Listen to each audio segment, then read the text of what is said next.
This is the Patriots Prayer Podcast. It's a tremendous show, one of the greatest shows in the history of the world. This is Bryson Gray, and you are watching the Patriots Prayer.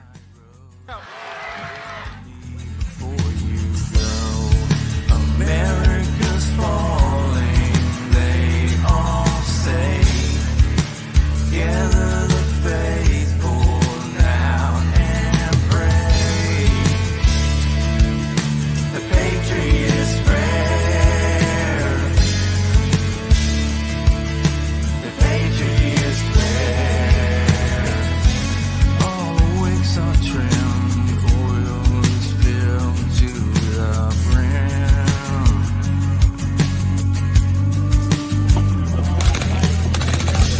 I have to change it somehow.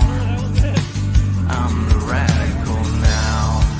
America's falling, they all say.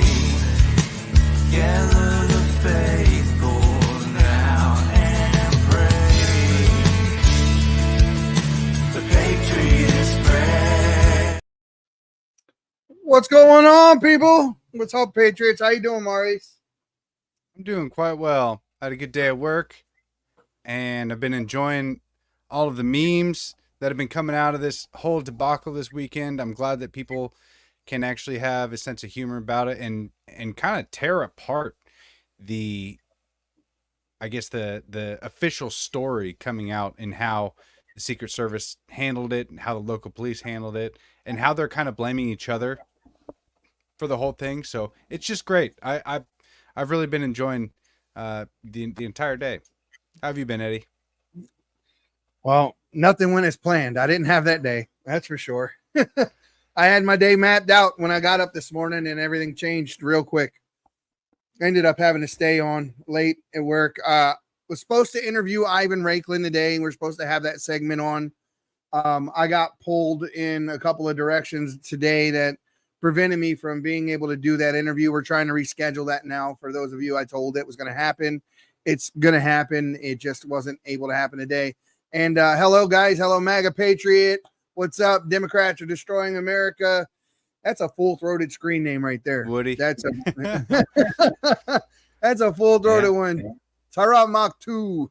I love it. Guys, thank you for coming in and spending this time with us. We named the show aptly, The Democrats Are Panicking, because they are. The left is panicking. They're making up conspiracy theories that Trump planned his own failed assassination, and he's wearing I seen the meme earlier, and I meant to copy it. I just saw it, and it was like some exaggerated bandage upside of his head, and it was like way bigger than his head, and it was just like, look what, it's ridiculous. He got cut by the teleprompter. Not true. The Secret Service jumped on him and cut him while he was down. Not true. They're just making up story after story after story because they're scared. They know that they're losing. And Biden, like we were talking about, Biden's holding the entire Democrat Party hostage. And I love it, dude. It's awesome. He has every delegate. He has all the delegates. And the only way those delegates can be released so that someone else can step in and run for president is if he releases them. And he's not doing it. And now he's got COVID. So it may not be up to him anymore. That's the big news right there. And Eddie, you got to be careful because he got COVID in Las Vegas. That's and all right. I know you're in that area, so you better be careful. What's going around? I haven't been vaccinated, so I'll be fine. See, there you go. I haven't been vaccinated, so I'll be fine. Yeah, man. I mean, why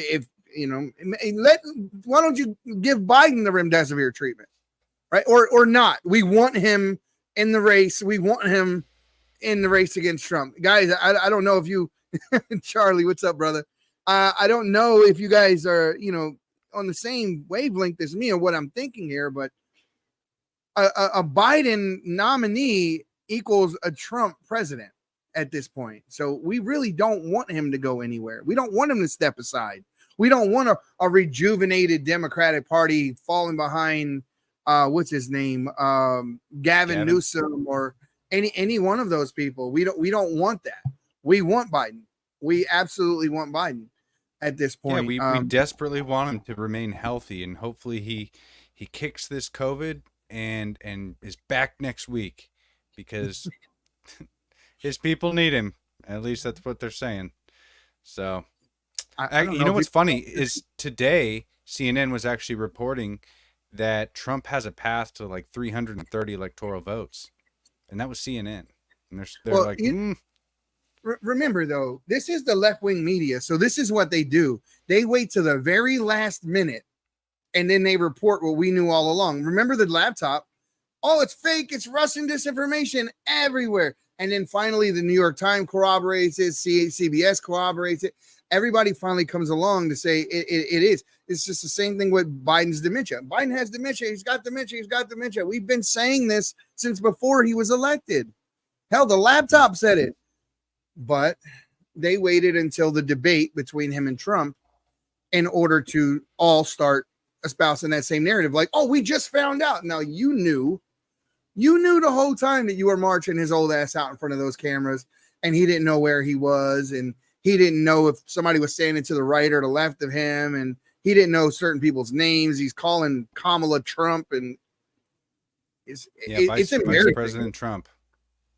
It's embarrassing. Well, I think with that debate as well, they kind of had to turn on him. And I think that was kind of the point where they realized, like, okay, we're actually not going to be able to push him to the election. Like, there's no way.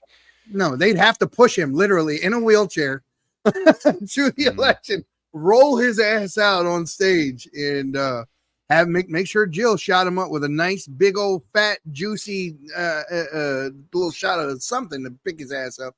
Make him lucid for at least an hour. Yeah, and then at that point, it seems the media wanted to prep the entire populace for a potential Joe Biden replacement.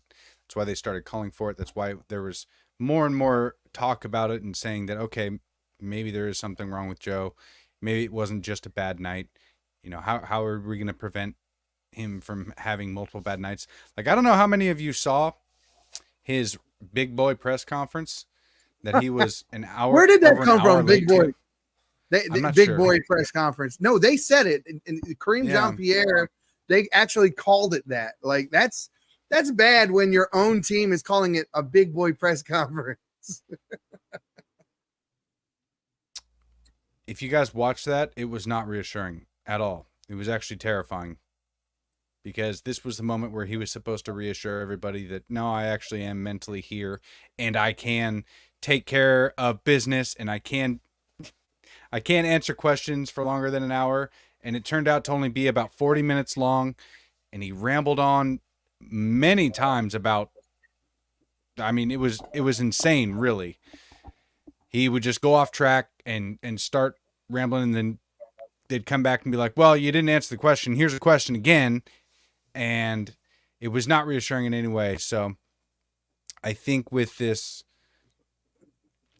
events that transpired this last weekend and the big swing towards Trump, plus that iconic photo of Trump holding his fist up in the air with blood on his face, standing up defiantly after an assassination attempt on his life, now they're realizing, oh my gosh, like, we have to pull Biden, because it is a guaranteed loss if we keep him.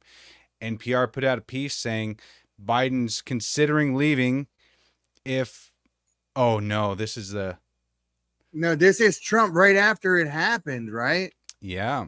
So he's in the car right there, as you see, and this Secret Service agent woman here, she looks real tough, dude. I know I'm an asshole. She was the one. Look, she's still She struggling. doesn't know what she's doing, dude. She has no idea what she's doing. She's still trying to get her gun in her holster. She's trying to. She was the one struggling before, and now she's struggling again. Look, she can't. I mean, rumor has it that to this day she is still trying to get that gun in that holster.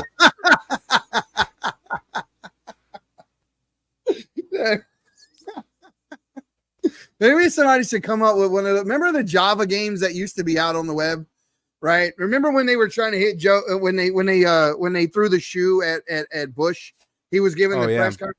and the guy threw the shoe, and somebody immediately put out some little Java-based game on the web where you were trying to throw shoes at Bush. Maybe they should put one where you're trying to holster her gun. That'd be great. It would go viral. So whoever's programmer, gamer people out there, put a little Java game out. It'll do very well. It'll do very well. But yeah, man, there's a ton of headlines here. I started looking at them a bit when I called you, but there are a lot of things that happen that are just mind-blowing. The kids' parents are in the news now. The kids' parents are in the news because they called the police on their own son hours before this happened. His own parents. Yep. And I don't know exactly what transpired in that phone call. I don't think that did they release the audio or the transcript or anything like that? Let me take a look here. Is there any audio? I haven't seen that at all. There's no audio, but here I'm going to share it with you guys so you can see it.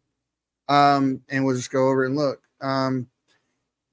But here's the thing: your mom and dad aren't just picking up the phone to call the police just because they're concerned. They're calling the police. They went that far because they knew something.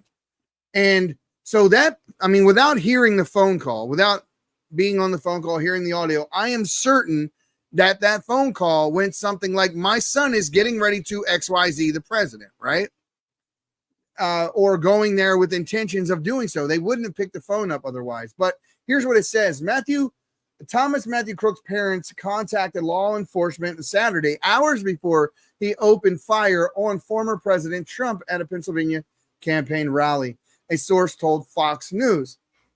The aspiring assassin's mother and father told local police that Crooks was missing and they were concerned about his welfare.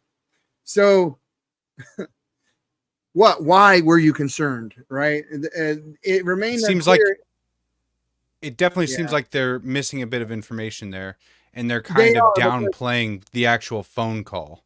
They're rephrasing the phone call because immediately they say that the AR-15 that belonged to his father was missing. And then Crook's parents are cooperating with the FBI and investigators and try to specify the motive for the shooting that injured Trump and killed rally attendee Corey Comparatori. I hate butchering that. Yeah, and Trump's going to be going to his funeral. It is a closed funeral. It's not open to the public. They're doing it privately.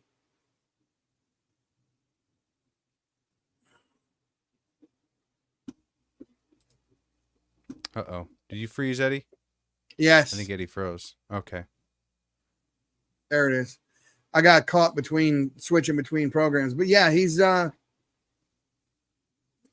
this kid, I saw videos of him getting bullied when he was in school. Kids teasing him, that sort of thing. And what's funny to me is those are the videos that surface. All right. And they didn't surface because they were put out by the right-wing media. They were put out by left-wing news outlets, like showing the bullied kid who struck out. And I don't believe that's the case. I do not believe that's the case. I believe this kid was indoctrinated by the left-wing media and the rhetoric. They say, well, he's a registered Republican. Yeah, so is Liz Cheney. So is Paul Ryan. So is Mitch McConnell. So are a lot of people that aren't Republicans. They are registered Republican. That doesn't mean that they are. And I can give you the biggest. His only donation was to Act Blue. So.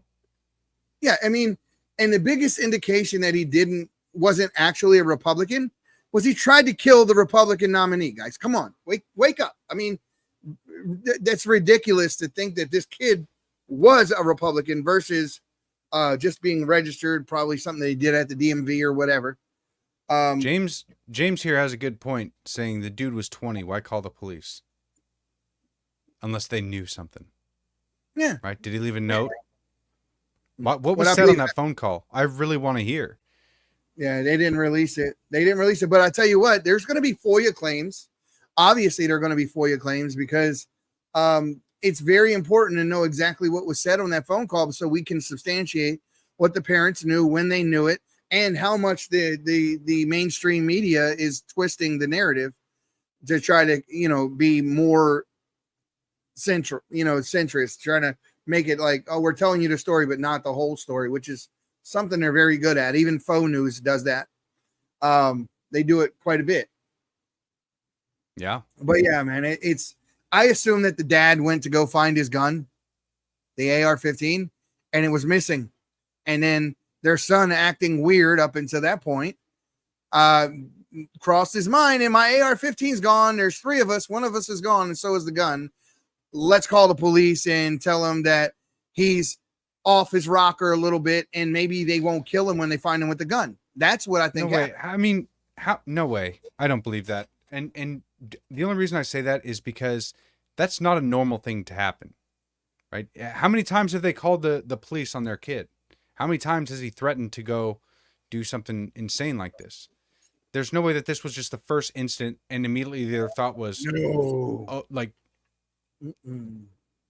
I mean, the original story was that he told his pops he was going to the gun range. If he regularly went to the gun range with his dad's gun, why would they be so worried? Why did they call the police? The entire thing continues to not add up properly because apparently he visited the gun range often, or at least before. So if he was able to do that with the gun, then why would they be so worried about him this particular time unless they knew something and shared something with the police? Which in that case, if that was the case and they told the police that, hey, I think my kid's going to go try to assassinate the president, you'd think that they'd be a little bit more on top of it. But it continues to be on top of it at the rally too. It was a flub after flub after flub. And if there was a threat against the president and they knew this, and they saw some kid matching his description that they got hours beforehand, wandering around, because there's video that came out today. I shared it on my page on X that he was videoed an hour before the shooting, scoping it out.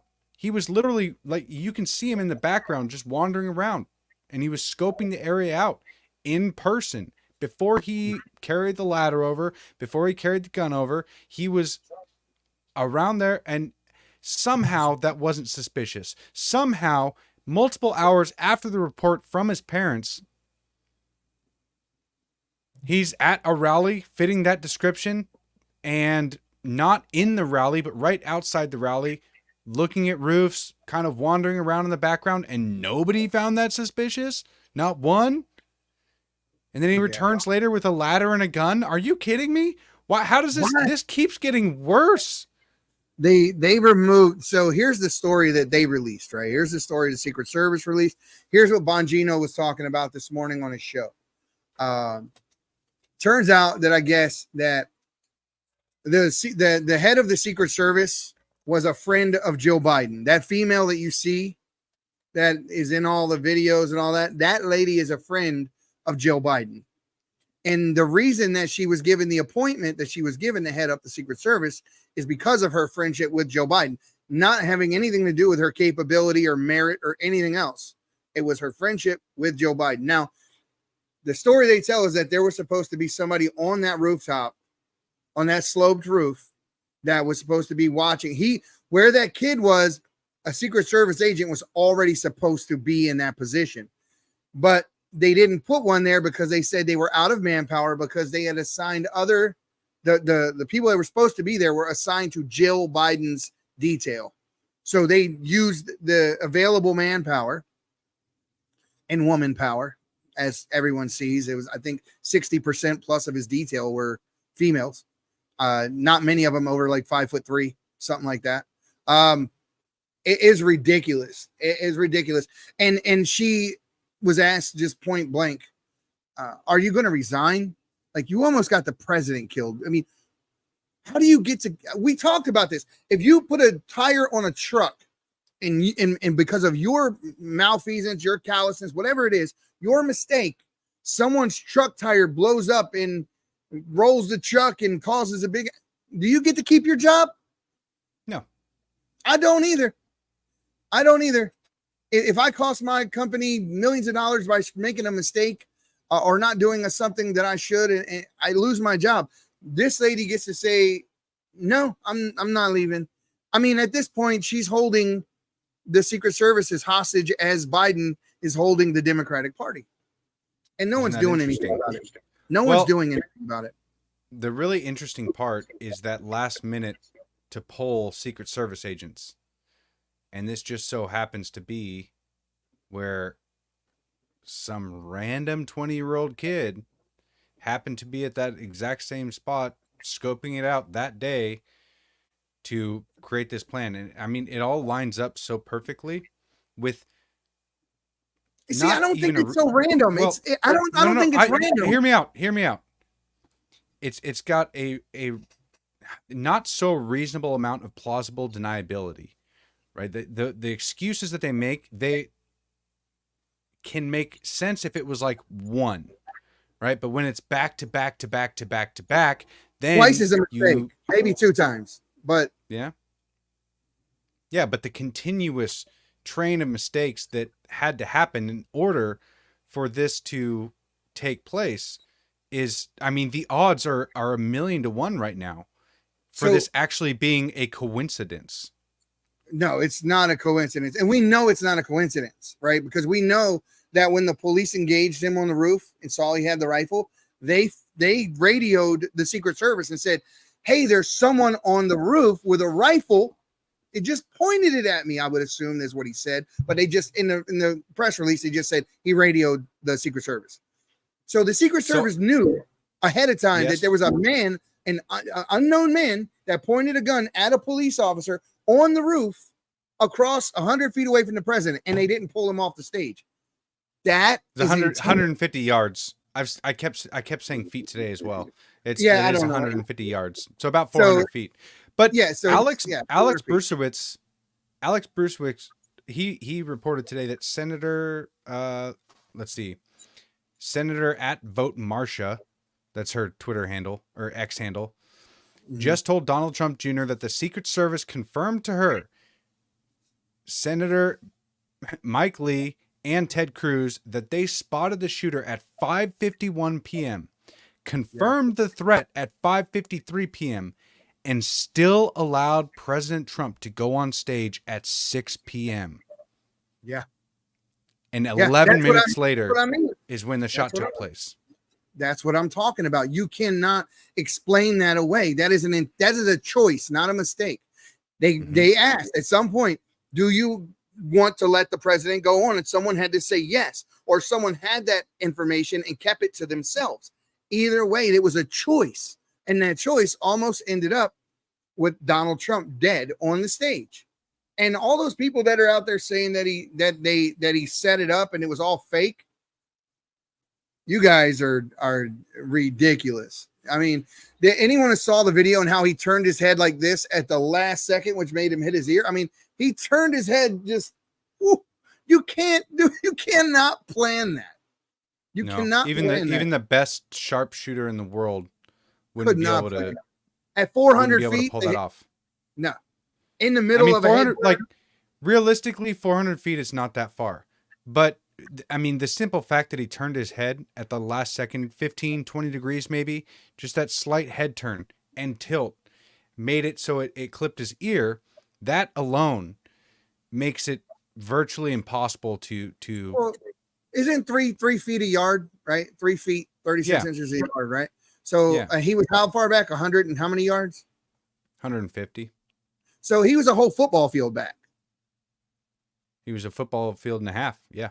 Right. So, I mean, everyone was acting like, oh, that's nothing. I could have hit him with a rock. That's not. I mean, if you're posted up with an AR-15, 150 yards is not very far. And no. And usually you're going to get 3 off real quick.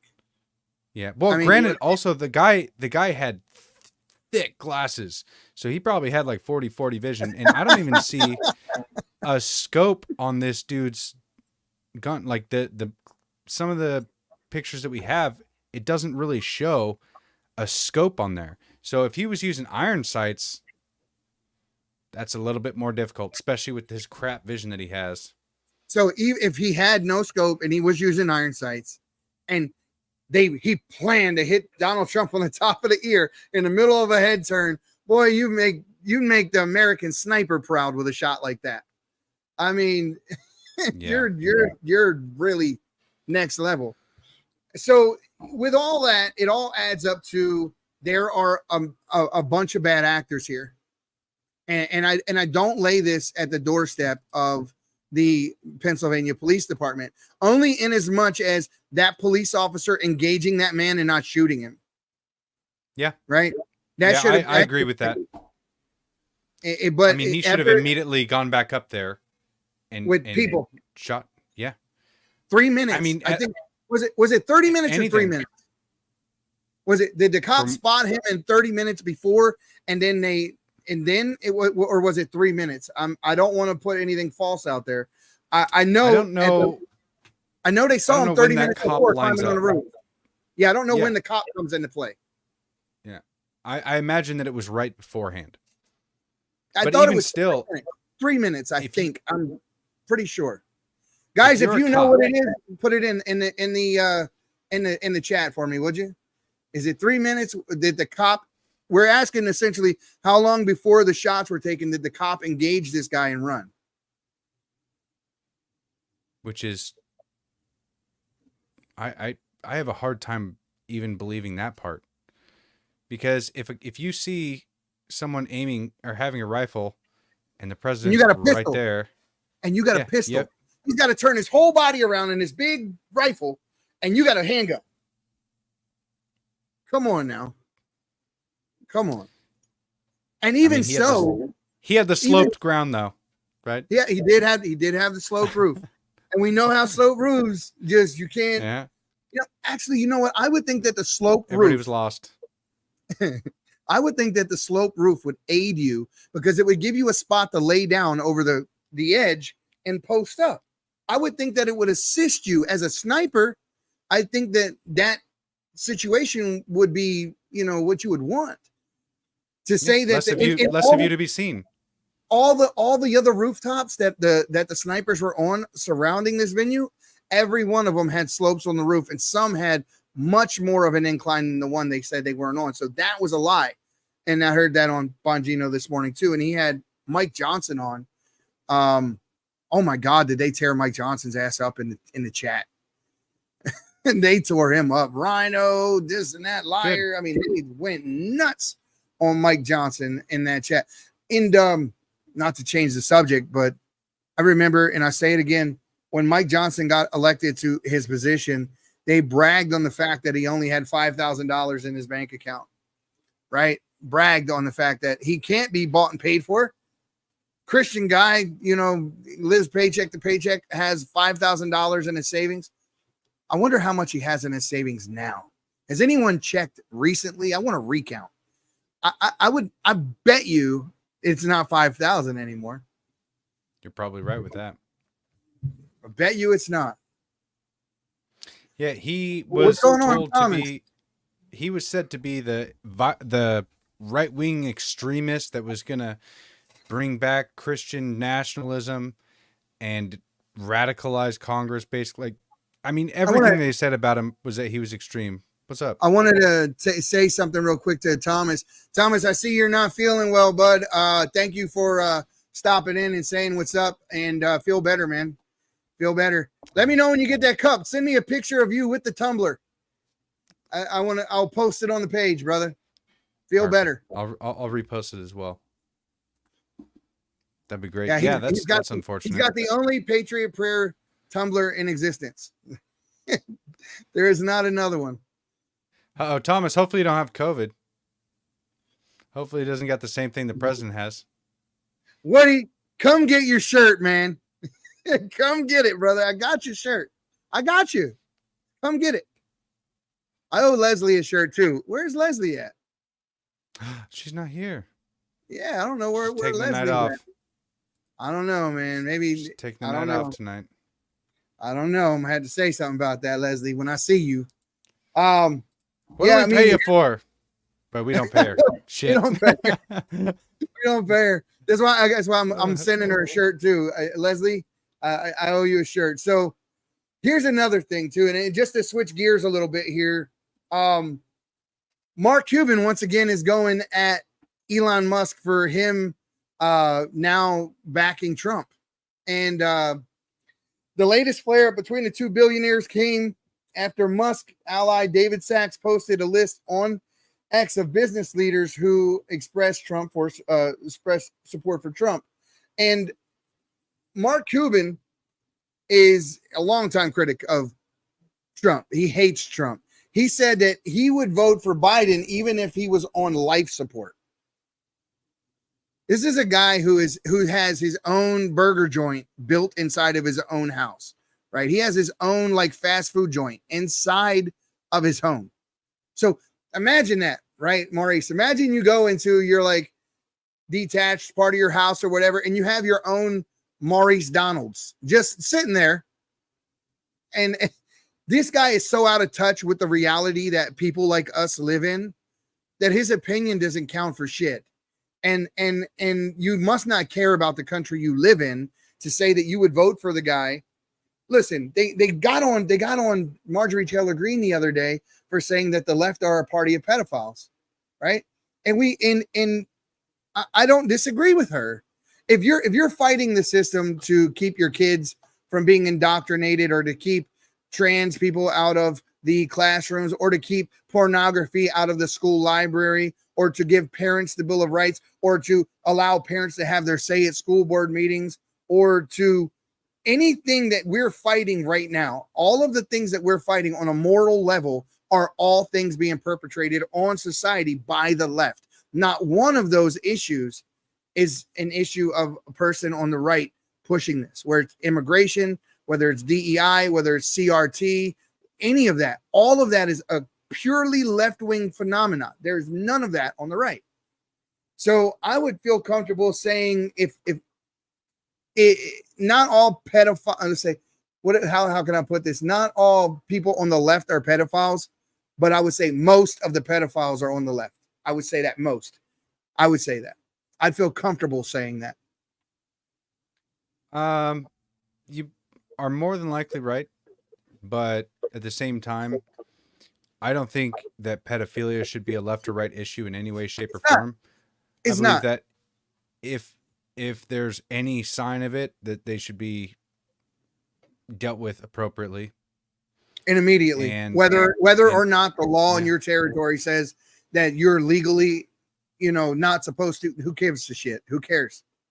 And I don't say stuff like that. I don't say don't listen to the police, but when you have laws in your state like you do, Maurice, to allow people to kidnap your children and affirm a gender, operate on them, and all that other stuff. Who gives a shit what the state law is in your area? If someone takes your kid, all that's out the window. Yep. I mean, are you listening? And it then becomes your duty to oppose it. And it's high, and it's a much higher authority than your governor. Yes. Absolutely. A much higher authority than your governor. Yeah, we have legalized kidnappings and sterilization in Washington State. It's very sad. And in California and in Michigan. Yeah. Mm-hmm. And in rule 213, let's not forget, and I've been bringing this up for months. I know you've heard me say it before. Well, yeah. So before we switch to that, go ahead. Just to let everybody know, in Washington State, the bill is Senate Bill 5599. That's the bill that, and I'll get some pushback on this every once in a while, because there'll be people that'll chime in and say, that's not how the bill works, blah, blah, blah. Because basically how they sold the bill was protection for trans kids. What they didn't do in the bill was put any kind of protection for the kids. What they legalized is that a 12 or 13-year-old can choose to receive gender-affirming care. They can run away from their house. Any state employee is not compelled by law to tell parents how long the kids are gone, where the kids are at, and what kind of care they're receiving. Here it is right here. If it's going to let me do it, I don't think it's going to let me. There's something happening with software that we use to stream to you guys with. But I'm looking at like kind of a video thing over here that's kind of explains Senate Bill 5599, but I can't display it for everyone here. I actually did a whole video on it as well, and it was over a year ago, or actually it was just about a year ago that I did a video on breaking down the bill and how Washington State in particular has intertwined healthcare into schools as well. Yep. So many schools in high schools in Seattle and things like that will have a healthcare clinic directly attached to the school. And so there's no protection for children to not be groomed into running away by a teacher. And that same exact teacher could apply to be a host home. And if she was approved or he was approved, they could groom a child, house the kid for as long as they wanted to, and no state employee, including police. But all secretly. Yes.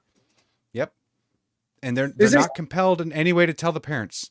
Nope, at all. And they'll receive gender-affirming care, which can literally sterilize them. Hormones, surgery, all the works. Yep. It's a little bit harder to get the hormones, supposedly, but I mean, I'm sure that's changed by now. They've probably figured out ways around that. Mm-hmm.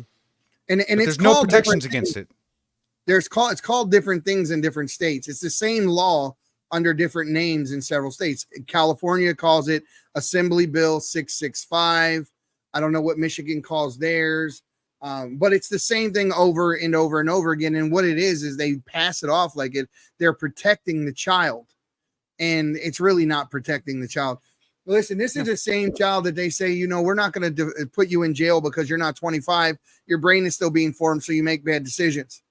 That's what they do. And then, but, you're 12 years old and you're saying, I want to be a girl or I want to be a boy. And people in responsible positions of authority in the medical community and the psychiatric medical community and the school counseling, none of them says that's impossible to do. And that's the reality of it. If you're a boy, you're a boy. You can never be a girl. Sorry. That's just the way it is. I mean, Mr. Rogers told us that years ago. They'll groom children into believing that they're the opposite sex. And then that child, without parental knowledge or consent, can run away and then go get their breast chopped off. Yep. And then get a ton of testosterone injected into them. If they're a girl, I mean, and this is paid for by the state. So, I mean, that's as evil as it gets. This is sacrificing children. This is sacrificing children at the altar of Molech. This woke ideology. There's more than one way to kill a person. What? For sure. Yeah, it's Baal worship. This is not new, people. This is not just new. Go back into the Old Testament of your Bible and read. This happened before. This has happened before. The transgenderism, all this stuff, it's happened before. And they had different names for different gods that push these things, but it's all Baal worship. That's what these people are doing.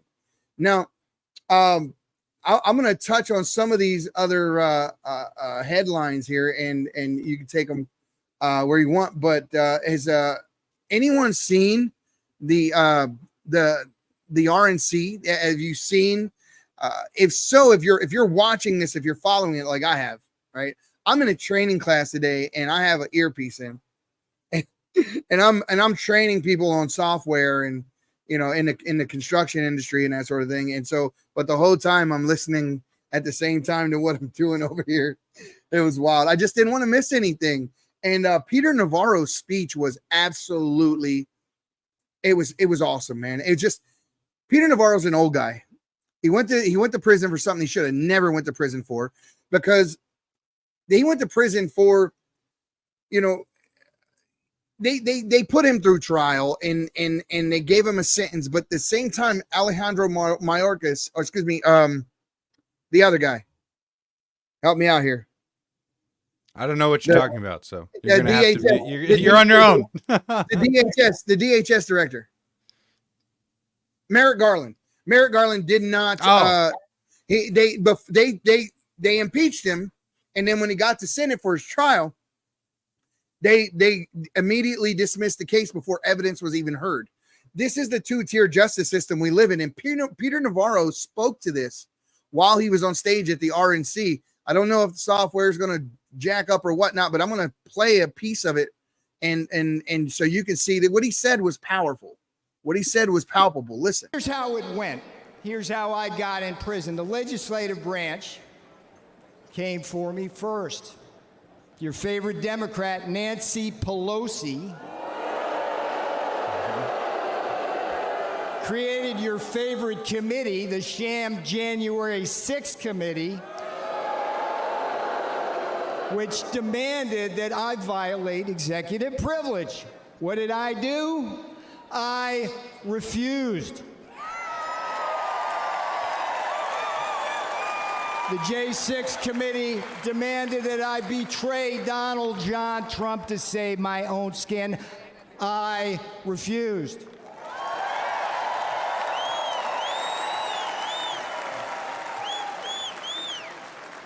Here's the thing about the Constitution. They demanded that I break the law because they have no respect for it.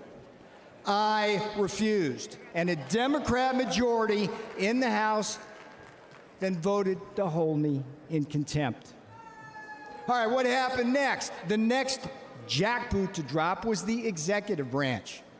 Another one of your favorite Democrats, Democrat Attorney General Merrick Garland. There's a winner. Him and Jack Smith indicted and prosecuted me for criminal contempt of Congress. Now, here's what's weird about it. It's something that Democrat prosecutors refused to do against one of their own, including two guys with blood on their hands, Eric Holder and Alejandro Mayorkas, the great border czar, right? They've actually gotten people killed. For decades, the Department of Injustice right now, the Department of Justice policy stated, hear me out on this, if Congress slaps a subpoena on a senior White House advisor like me, the advisor's duty is to politely tell them to go pound sand. He was absolute. He said, I went to prison so you didn't have to. He shined a spotlight on the fact that they are, there is a two-tier justice system, folks, and there's one for them and one for us. And that's not changed. And I don't see that changing. And the reality of it is even if Trump gets elected, and he will, when he gets elected, we got to start looking beyond Trump, because they're going to come back 4 years later and try to do this again and again and again. And my question is, how do we stop it forever? What do we have to do to return the country to what it's supposed to be and never have to have these fights again? Because I hate it when people use the Constitution to their advantage and use technicalities and whatnot to lie and manipulate the people into taking the country that stands for one thing and has been one thing since its conception, and then try to use the same laws that made it that way and reinterpret them in such a way as to change it into something altogether different. I think that's an act of war.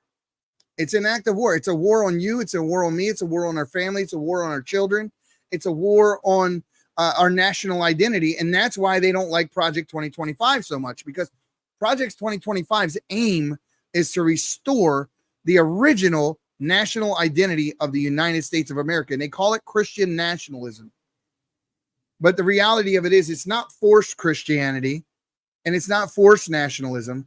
What it does is it puts back the emphasis on God and country, and in such a way is that you're not ashamed of where you're from.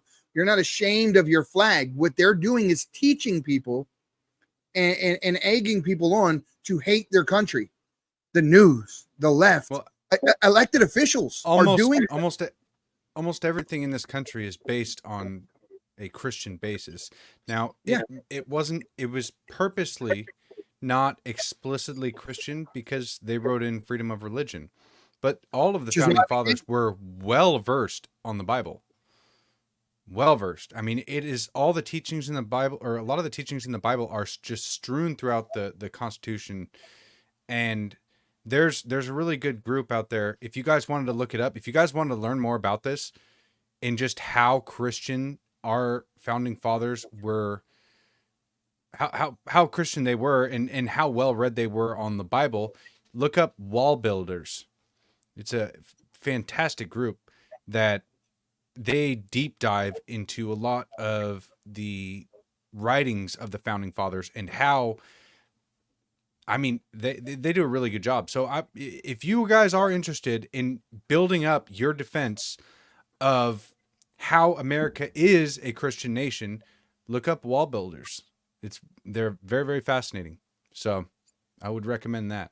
So before we go any further, let me go ahead and pause for the cause, and we'll be right back. Born in the coastal plains of South Texas, Smoking Gun Coffee is founded by combat veterans that know exactly what a cup of coffee needs to taste like. Run by father and son, each coffee bean is perfected, roasted at 500 degrees, and cooled with a Gulf Coast breeze. Smoking Gun Coffee hand makes and bags each ounce of coffee for maximum customer satisfaction. With every purchase, 10% goes back to organizations that help veterans and local communities. That's Texas made, one bag at a time. To find out more, go to www.smokingguncoffee.com.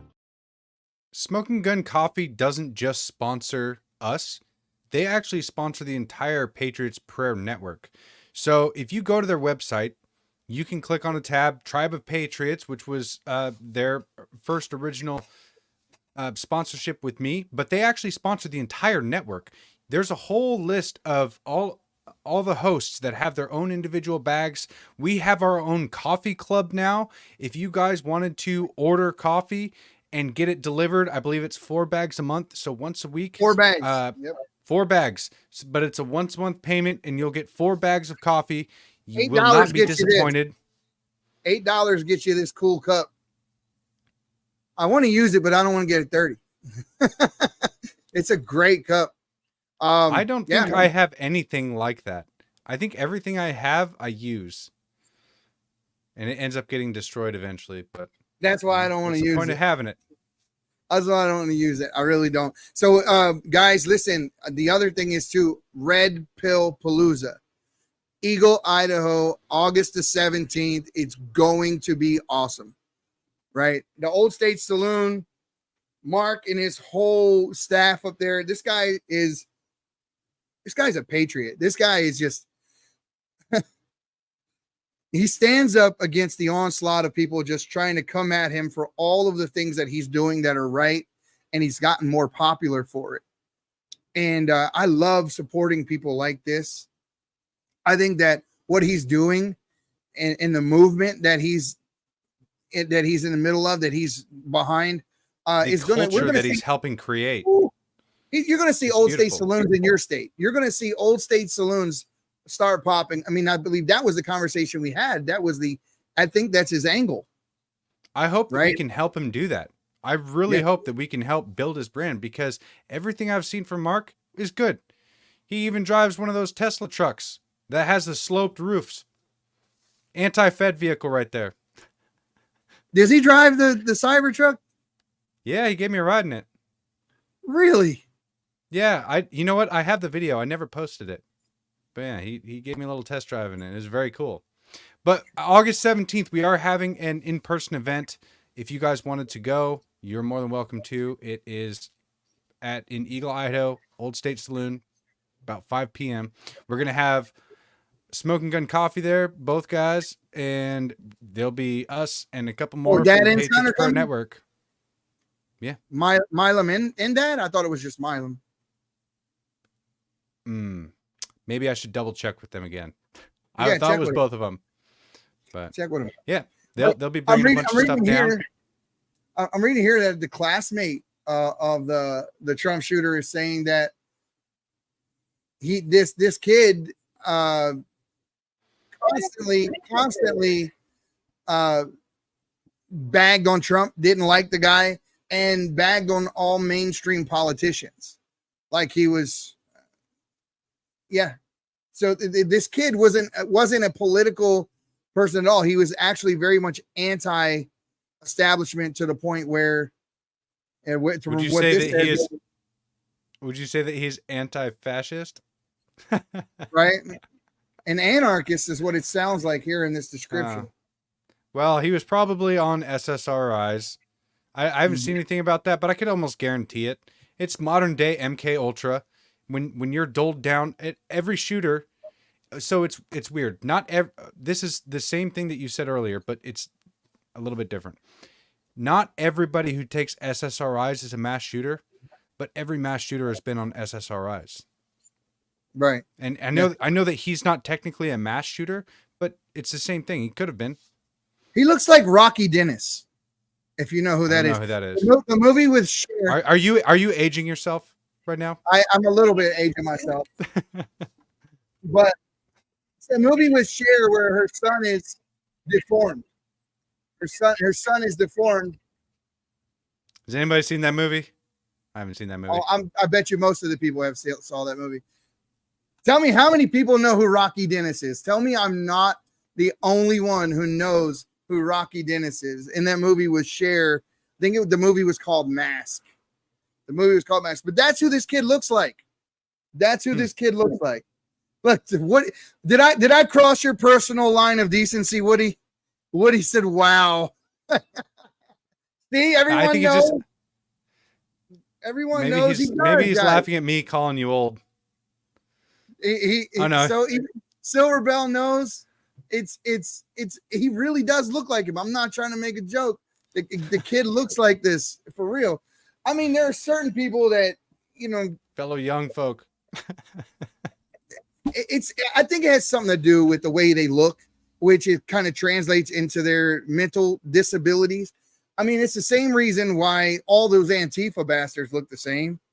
Like, they all have the same flat, straight hair, and they wear glasses, and they're about no jawline, skinny wrists. Yeah, it's it. And I think that we should start looking at that and I'm not making fun of it. Please, guys, I'm going to say something, but don't think I'm making fun of people who are in this predicament. But people with Down syndrome do not have to be asked, do you have Down syndrome? Maybe we're actually looking at a new form of mental illness in the same way where we can actually see, oh, you got the Antifa. Like maybe you got that Antifa look to you, kid. You got that Antifa. I'm prescribing you steak and working out. It's an easy fix. Need testosterone. Hard work. A job, maybe. Yeah, for real. Yeah. Problem solved.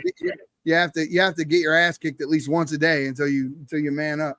Mm-hmm. These kids they're not like us. Look, Harry Sisson the other day was complaining that people were being harsh to him, and he's like, and I'm just a kid. Dude, you're 21 years old. You are a man. Whether or not you want to be is completely up to you, but you are a damn man. So what you're saying is everything that I say and I put out there in the world, either you like me or you're being a bully because I'm just a kid. You can't have it both ways. That is the left's entire platform. That's why they say when one radical lefty decides to shoot Donald Trump, they come at us and say, hey, we need to tone down the rhetoric. I mean, Donald Trump has been saying a lot of this radical stuff for a lot of years, so we all need to tone down the rhetoric. Meanwhile, they're hiring trucks to be billboards that says dictator on day one. They're doing this. It's over and over again. They claim victim anytime that you call them out. So and it's in every aspect. And same thing with Harry Sisson. You can't say that I'm just a kid when they were storming the beaches of Normandy. There were 18-year-olds, 17, 18-year-olds. When during the Revolutionary War, but they used to lie about their age. They used to lie about their age just to get in. These kids will lie about their age to get out. Yeah, they'll lie about their age just to get out. There is a severe lack of testosterone in a lot of these, and that's why they call them soy boys, because they literally are. They're missing testosterone. So they didn't develop right. They don't have the courage or the strength, and they don't have a spine. That's why they're always hunched over in weird ways with limp wrists. And I mean, they look frail and sick 90% of the time. And Yeah. I mean, if you put Harry Sisson, if I stood like, I'm not a big guy, right? I'm 5'10" and almost 200 pounds. I'm not that big, but if you put me next to him, there's a drastic difference. I'm a little bit older than him by like 10 years or so, but still, there's a drastic difference. You can tell that somebody like me has been doing shit my entire life, and somebody like him has never lifted a shovel. Like he wouldn't be able to dig you a ditch. If you needed a 2 foot by 2 foot hole, he wouldn't be able to do it because his hands would literally start bleeding after 6 shovel scoops. His skin would tear apart because he's never done anything physical labor in his entire life. He has been baby fed and he has had a significant lack of testosterone. That's why he's such a beta male. You can see it when you look at him. He's like damn Pinocchio. Like, I'm a real boy. Like, he really looks like Pinocchio with his little pointy. I love, just I'm going to bring it up. The old millennial. Anyone familiar with this guy? He's on TikTok, isn't he? Yeah, big on TikTok, and he just came over to X. I was chatting with him earlier. He's going to come on the podcast. Cool. Great guy, man. Great guy, great personality, hella common sense. The guy's just got a way of just disseminating facts and tearing people apart without having to be too damn technical about it. But he's just good with it. And the things that he says is just like, and he's really good at tearing Harry Sisson apart. Extremely good about tearing Harry Sisson apart. I'm tired of playing so nice with these people, right? Like if you earn my respect, then I will be as respectful as anybody can be. But if you are he is a paid for liar.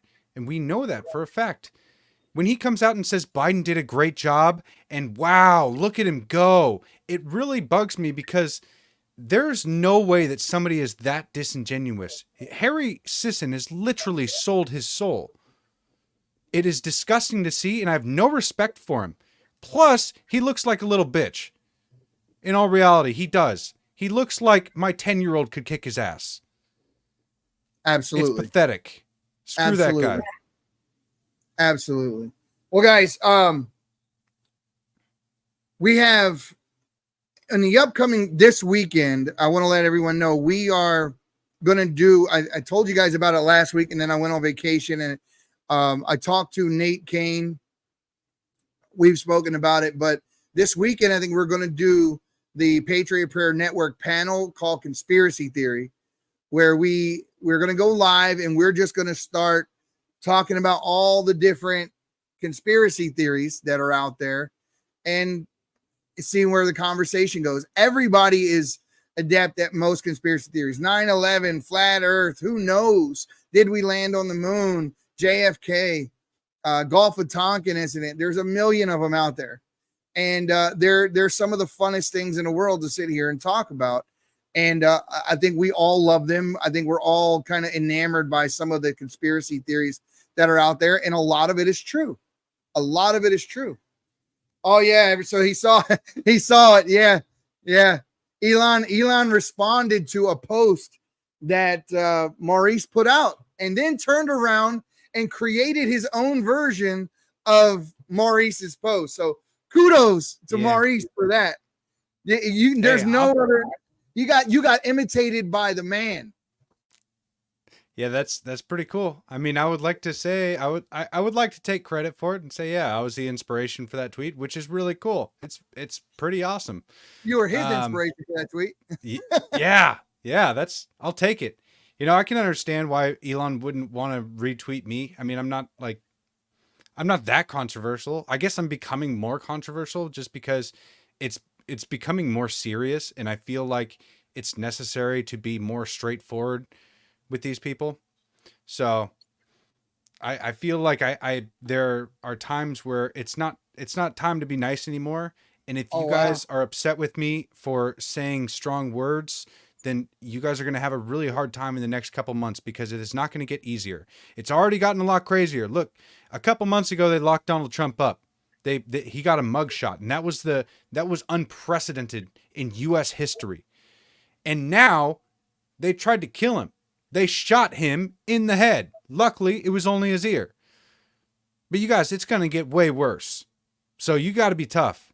And I've had a couple people reach out and say, that I shouldn't curse as much, or that, I'm being a little aggressive. And it's like, I have to be.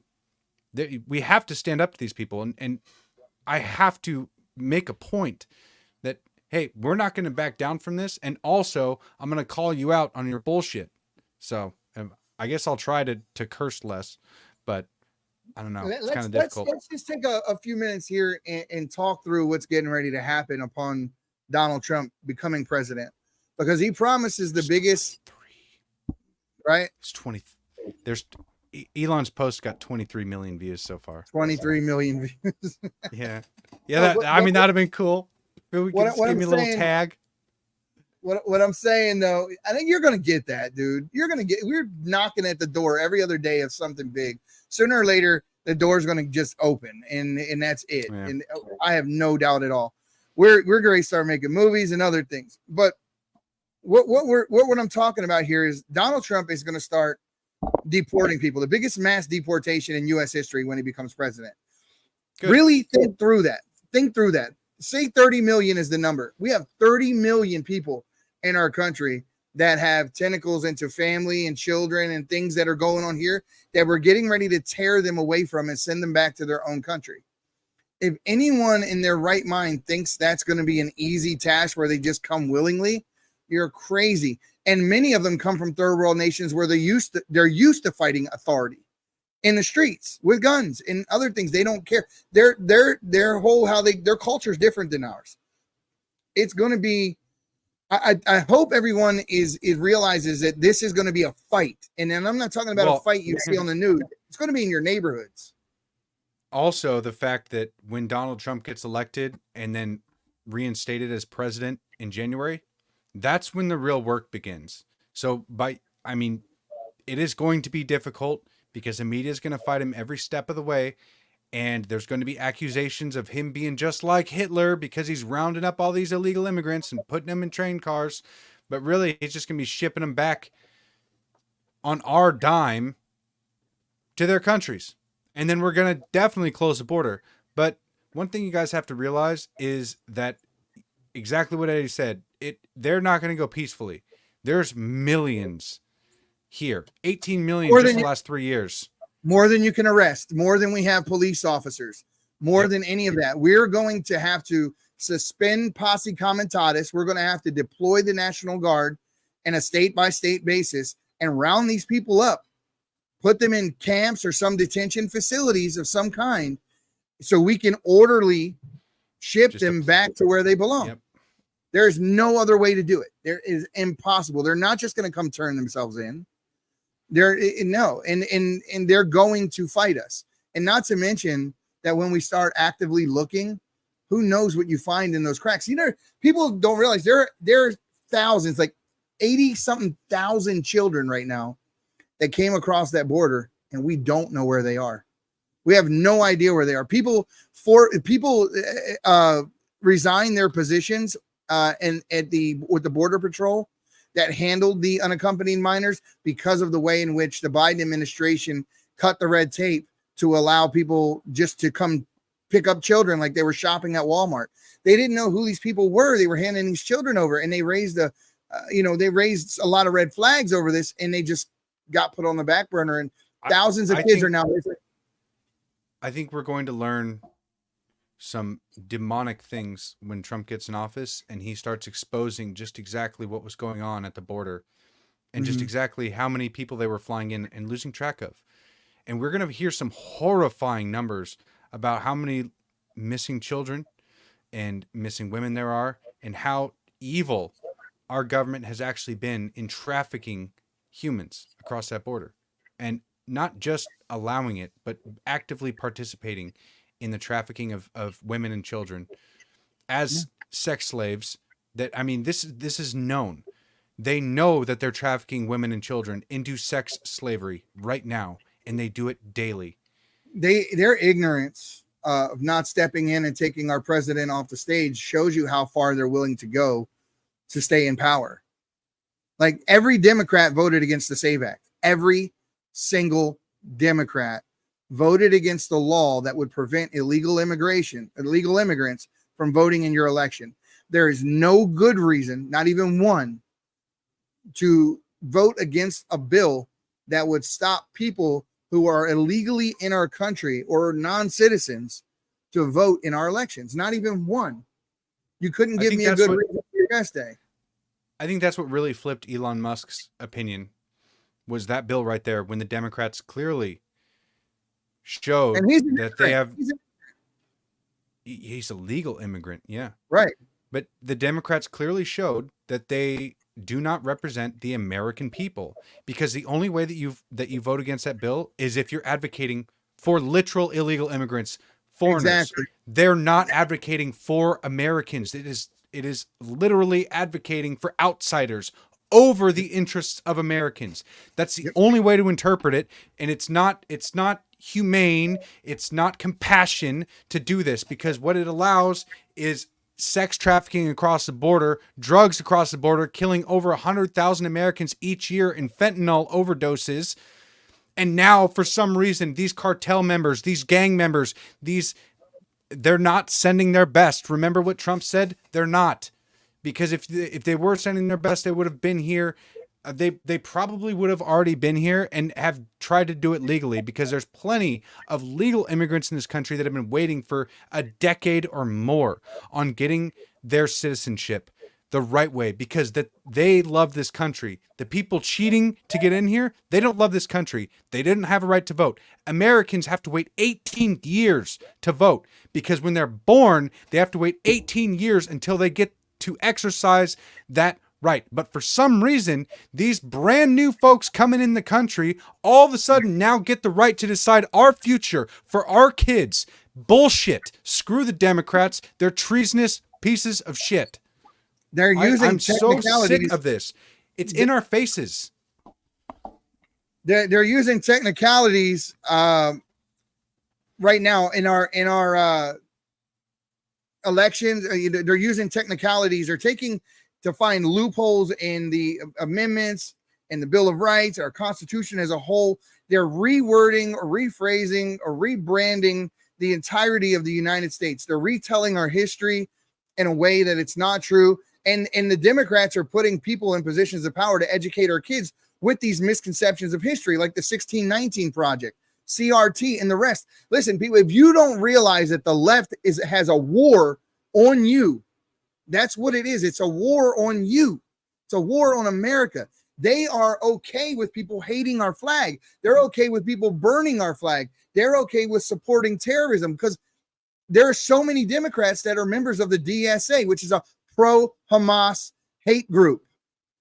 And they are in elected office while standing with a group that supports an actual terrorist group.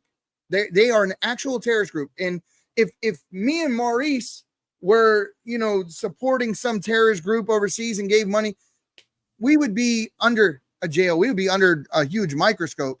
They get applauded for it. They are reelected by people that shouldn't be here voting in the first place. Why do you think that it is? Rashida Tlaib, Ilhan Omar, AOC, and all these people are getting elected in their districts, because their districts are housing the same radicals that are putting them into power, because they're allowing them to come here and espousing the rhetoric from those illegals.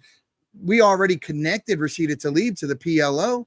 We've connected her to matter of fact, her bodyguard, the one that was verbally assaulting MTG on the steps of the Capitol that day and yelling at her and calling her names and everything. That was Rashida Tlaib's bodyguard. And he is a member of the PLO. And for those of you who don't know what that is, it's the Palestinian Liberation Organization. They're a front group for a terrorist organization known as Hamas. They're also good friends of our buddy, Mr. Obama. Matter of fact, Obama, when he ran for a president, went to a dinner that they hosted for him, and the LA Times had pictures of him at that dinner and said they wouldn't release him until after the election because they knew it would affect the election. And then later on, after he was elected, you saw him in the dashiki and the headdress and the whole damn thing. It's sad what's happening. it sure seemed like everything really started to go into shit after Obama was elected. Yep. And that's, I mean, I turned 18 in 2010. So I didn't have any choice in him being elected the first time. I didn't give a shit the second time. 2012, I was not worried about politics in any way, shape, or form. I was living my own life and being a stupid kid. And I didn't really get into politics until like 2015. But noticing the difference between how people acted before Obama was elected and the racial tensions that escalated afterwards. Now, this isn't me saying that I noticed that white people are racist. I noticed that the talk about race skyrocketed, and that it wasn't a problem growing up. I grew up in a small town full of white people. You know, just the other day, on my way into work, I saw this guy on the side of the road. He looked to be, I don't know, probably somewhere in his mid 50s. And his trailer tire, his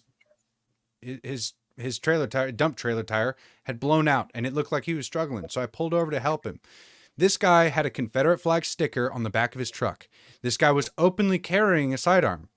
I was not afraid to go and help him at all. And he was very grateful. And he was a super nice guy. And he offered to buy me a beer afterwards. And I said, no, thanks.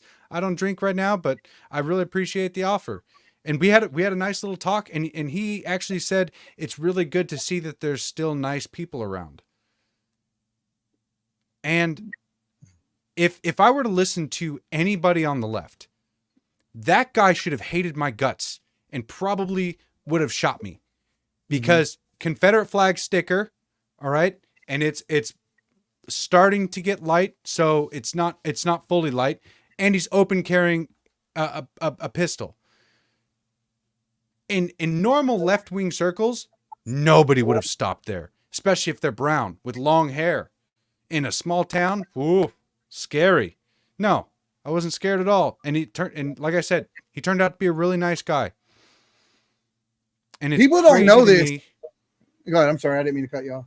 I thought you were doing. Well, it's just absolutely crazy to me that the racial tensions have gotten so bad, and how everybody blames white people these days for everything, and the fault of white people. I have to deal with that trash daily on my X. You know, I'm always called a race traitor, and I'm a disgrace to my ancestors, and I'm siding with the colonizers. My favorite one. Uncle Tonto. Yeah, that's my favorite one. I listen to laugh every damn time I hear that. But people don't realize that they're in the Confederate Army. All right, I'm just going to give you guys facts. I'm not telling you that I'm siding with them or I'm a Confederate. No, none of that. But here's the thing. During the war against the North and the South gave people of color their freedom, and they went and fought for the Confederacy. They actually gave them land as a result. People in the South today, entire communities of black folks, will kill you for putting down that Confederate flag. They live, you can just go Google it yourself. There are entire families that fought and died for that flag that were black that still live on the land that was given to them by the South for fighting in those wars. And so the idea that the Confederacy was all one way and all for slavery and all for all those things that people thought they were for, history is a lot more gray than it is black and white. It's a lot more gray than black and white. John Wilkes Booth, the one who shot Abraham Lincoln from the South, didn't shoot him because they wanted to keep slavery. They shot him because they thought they were losing their sovereignty. They thought they were losing their sovereignty of the United States. Northern aggression. And then John Wilkes Booth went on to leave the state and then go back to Texas and live out the rest of his life. We were told he died. Well, Brad Metzler disproved that theory that John Wilkes Booth got shot and showed you that he lived out his entire life. Yeah, Kai, I seen that. I seen that. The Kai was speaking. I was peeking over this way at it. I would share the feed, but I can't for some reason. StreamYard is having some issues, so I wanted to share that. His 17-year-old granddaughter is speaking at the RNC right now, and I'm gonna have to go back and watch that. Yeah, I'm definitely gonna go back and watch it. She You know, sometimes you can look at people and just see they're smart. The girl kind of reeks intelligence when you look at her. So I think that what we're going to see is a long line of politicians come out of the Trump family. The Trump family is the Kennedy family, but which good. Makes me nervous because 2 generations is probably fine. 3 generations is when it gets really sketchy, because that's when there's a lot more entitlement involved. And there's no way to really avoid this, right? It's very, very difficult to continue passing that on. So I could see Barron Trump being good, mostly because of how separated he is from actually being able to get into something like the presidency. But past that, I wouldn't expect anything else. Like, somebody else would need to carry the torch, and somebody else definitely needs to carry the torch. That's actually one of the things I'm really looking forward to these next couple of years, is the amount of leaders and like true American first patriots stepping up. And you can see it right now happening. Matt Gaetz telling, that's my man right there. That's the dude right there. Was it Kevin McCarthy? He said that if you take the stage, like, you'd get booed off stage if you took that stage right now. We have the new age MAGA, America First Republicans taking over the party. CNN put that clip out saying notable Republicans not at the RNC. And it was a bunch of those freaking rhinos that have basically betrayed the party. Liz Cheney, Paul Ryan, and all the rest. I mean, you can see the difference too. I mean, like, you can see when the rhinos take the stage. And I saw it yesterday when Nikki Haley took the stage, right? I saw it. And she gave a good speech. I'm not going to knock what she said in the speech, but she knows she's not welcome in the party as a whole after what she did, after how she acted, the things that she said. She tried to pass it off as, I like Trump, but I disagree with him on some things. That is not the position that she took. It was much more nefarious than that. And when you looked at her donors, that was enough for me to see BlackRock. You think? Do you think she had to rewrite her speech? Well, Trump said it was said that Trump invited her there to speak on unity. So I think she wrote the speech after Trump, called her, because that's what I mean. Do you think her speech was originally like the acceptance speech because Trump was supposed to be gone? Yeah. Well, her plan, right? Her plan was to stay in. She knew she was going to lose, but she figured if she was the last one in the race, that if something happened to Trump, that she would be the heir apparent. Yeah. And it's hard to believe that, she was funded by BlackRock. This kid went to a BlackRock school.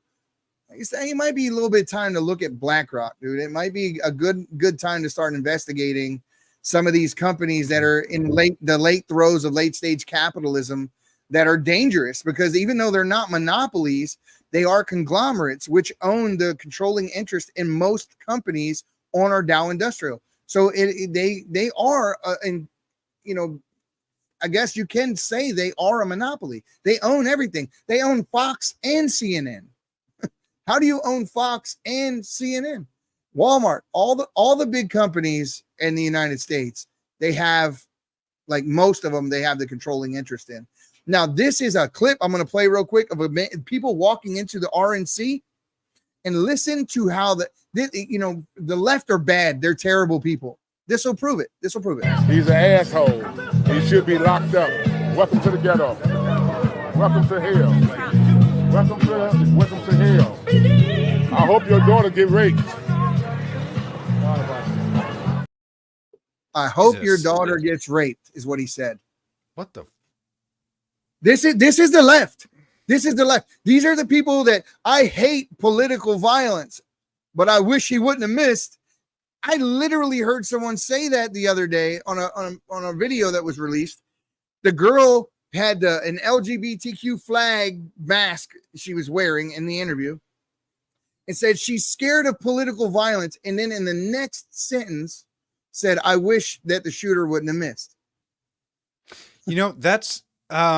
That's exactly like Jack Black's apology that he gave.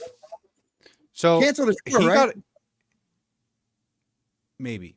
I mean, his tour is canceled. That's for sure. Tenacious D is breaking up as far as I can tell. But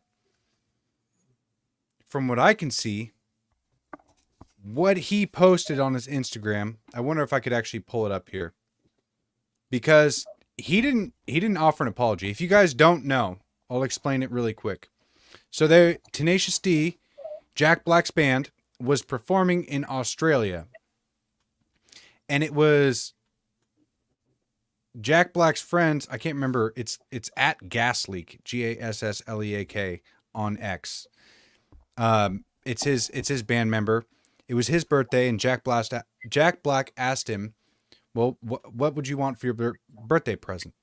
And the guy jokingly said, next time, don't miss Trump, in a really weird way.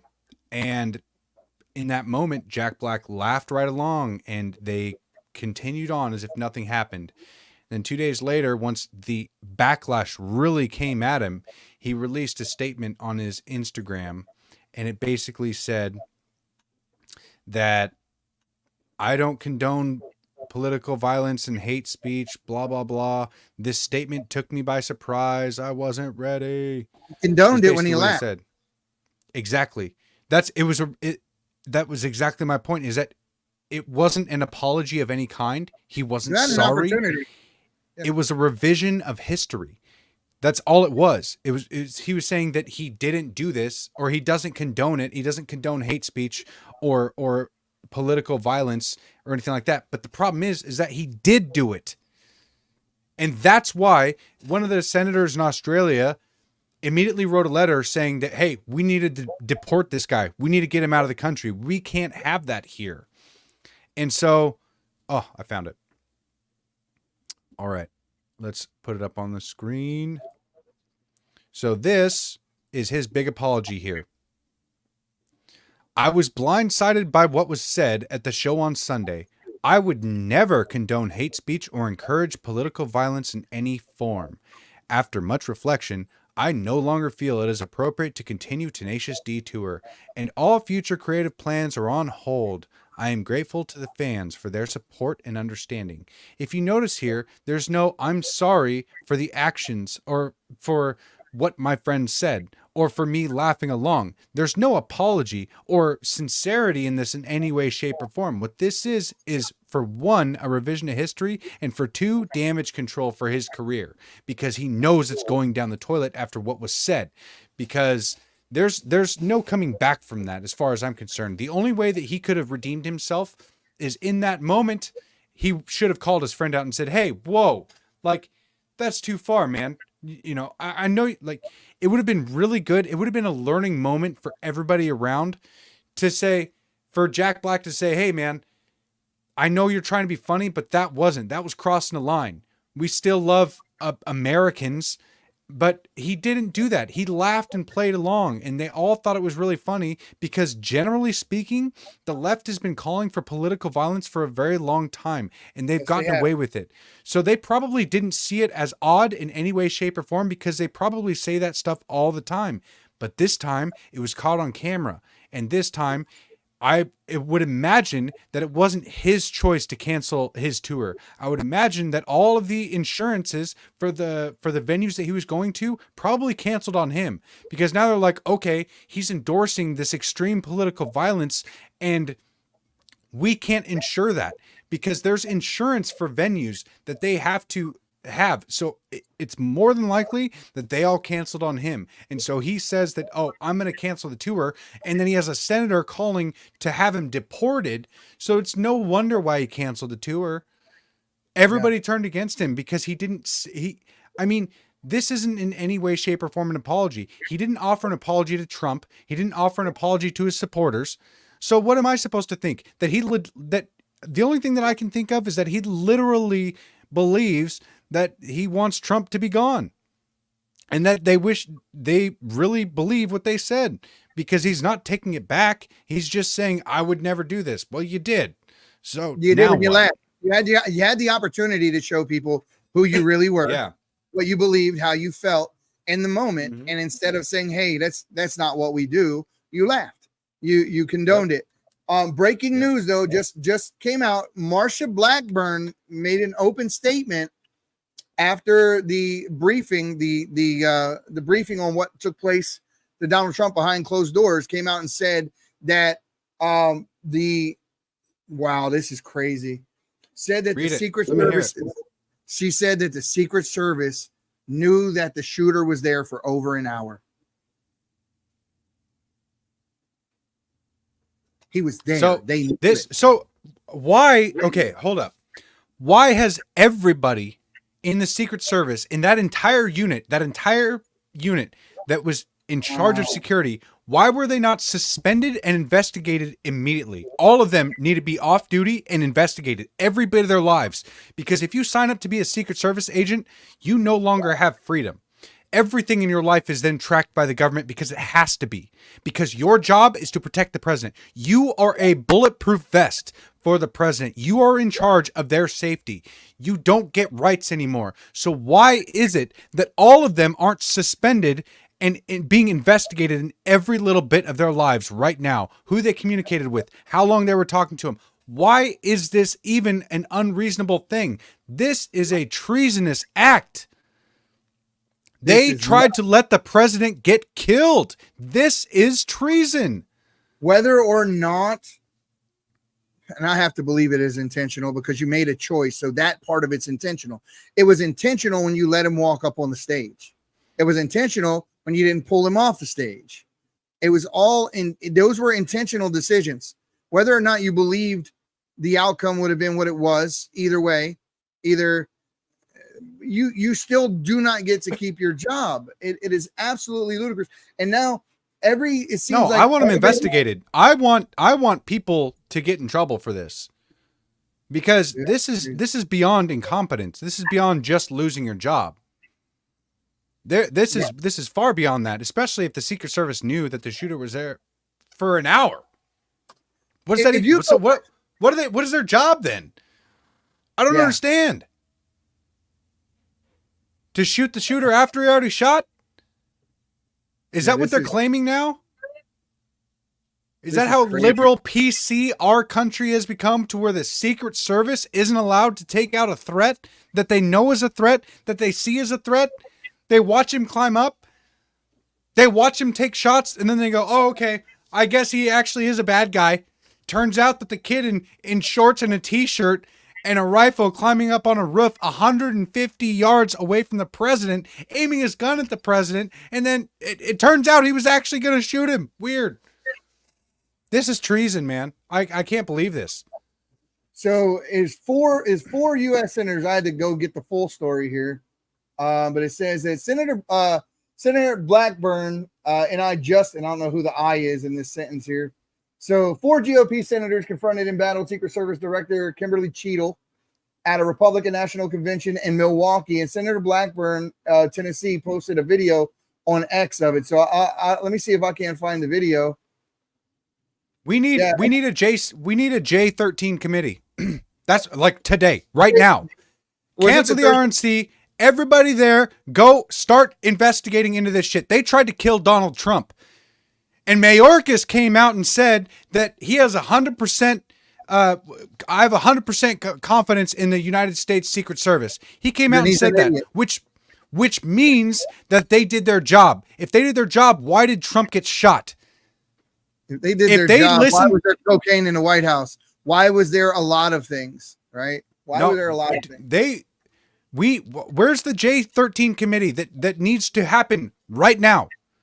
They're all high-fiving at the RNC. I don't really care about that anymore. That send 5 guys to go have this investigated. Start handing out subpoenas. We need to get to the bottom of this as soon as possible. Because if there's a rat and they're actually trying to kill Donald Trump, then you know damn sure that wasn't the actual shooter. Then you know damn sure that they're going to try this again. But you have to assume that, right? I mean, if you're investigating, I'm going to take it all the way to the extreme. If my child ended up dead in my home or on my property, I'm a suspect. I love my kids. I would never do that. But I would hope that the police treat every single person as a suspect to find out what happened. That's exactly what happens in these cases. You're all guilty until you prove otherwise, because we can't allow you to protect potentially the most powerful man in the world, the potential leader of the free world. And either you're incompetent, which means you shouldn't be doing the job, or you're complicit, which means your ass should be at the end of a rope and a gallows somewhere. These people literally need to be locked up and investigated tonight. This is insane that we're letting this go like that. It's just like, oh, it just happens. You know, oh, it was a sloped roof. These excuses are bullshit. Why aren't they literally locking these people up, just putting them in a holding cell just for now? Everybody on that security team really needs to be locked up and investigated tonight. Something is wrong. There's no reason why this should have happened. The more information that we keep getting out of this, what else am I supposed to think? The only conclusion I can come to is that they want Donald Trump dead and they let that guy up there. That's the only conclusion I can come to. It's the only possible one, because they made choices, not mistakes. They made choices. They chose to let him be up on that stage, knowing there was a gun, the guy with a gun on the roof 400 feet away. They knew that. Here's what Senator Blackburn just said. I guess this was just put on X right now. Here. I'm John Barrasso, chairman of the Senate Republican Conference, and Senator Blackburn and I just went face-to-face with the director of the Secret Service, asking for specific answers about what happened with President Trump in Pennsylvania and how that shooter was able to get off a clear shot when the FBI and the Secret Service knew that there was a suspicious person an hour in advance of when the shooting occurred. And they identified a potential threat at 5:51. She would not answer our questions. She wanted to say it was not the time or place. This is after we've been through a conference call today where the question queue got cut off. But I've got a message for her. She can run, but she cannot hide, because the American people want to know how an assassination attempt was carried out on former President Donald Trump. Okay, all right. This is insane. My message to the GOP right now is you guys need to get off your asses and form a committee. Start handing out subpoenas. Get these people locked up. I don't care if they're Secret Service. You guys need to do everything in your power to protect Donald Trump, because something is drastically wrong with this. There is no chance that this all just happened by chance, by some one mistake after another, after Jill Biden saying that she needed the top tier Social Security, or gosh, I keep calling them that, the Secret Service, and they put in replacements at the last minute. Then they didn't cover a rooftop, and the parents called 3 hours before, and they identified the kid an hour before, and they saw the threat 15 minutes before he was shot. How is this still, like, how are they sitting there just talking about this? The American people will want answers. Yeah, I want answers. I want to see people locked up right now and investigated. They need to be put in holding cells, because this is way too far. You guys, they tried to kill the president. They allowed this to happen. You know what's weird to me? It's like a giant psyop, because when they start reporting on this and the news anchors come out, they do it like everything is fine. It's the tone of their voice. It's their demeanor. Everything's not fine. It's bad. All of that. But you understand what I'm saying? They're like pulling the wool over people's eyes by the way that they're giving this. People, they should be screaming fire in a burning building. This should be the tone of their voice. This should be the tone of their voice. Listen, and they say we're trying to keep people calm, and no. We need people not to be calm. We need people to understand that they tried to assassinate the leader of the free world, or was going to be the leader of the free world. They tried to do that, and then you got to ask why. Why? Because he was a threat to their power. And it's just not him that they're after. It's you and me. If Donald Trump loses this election, the chances of us retaining this podcast 2 or 3 years in from the time he loses goes way down. The idea that our speech will be censored, will be deplatformed, the odds of that go extremely high, which means what else won't you be able to say? Places you won't be able to go, opinions you won't be able to have. And that's not me being eccentric. That's the reality. The only reason that we can find this out is because it was a failed assassination attempt. If this was a successful attempt, it would have been locked away, classified for 60 plus years. Since it's not, still might be though. You're not. Who knows if we get the details or not though? But Trump will make sure we do. No, I mean, every senator, every congressman who believes in Donald Trump needs to be after this right now. Literally drop everything else. They need it. I mean, if they made this the point of the RNC right now, like, okay, they nominated Trump. Okay, now start making shit happen. Start investigating. Start handing out subpoenas. Put these people in holding cells. Like, I'm at a loss for words right now because of their inaction. They're sitting on their hands. This is insane to me.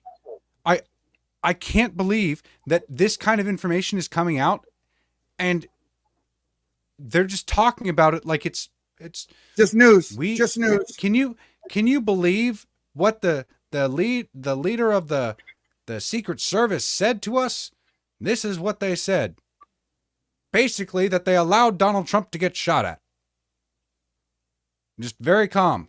No. I mean, this is treason.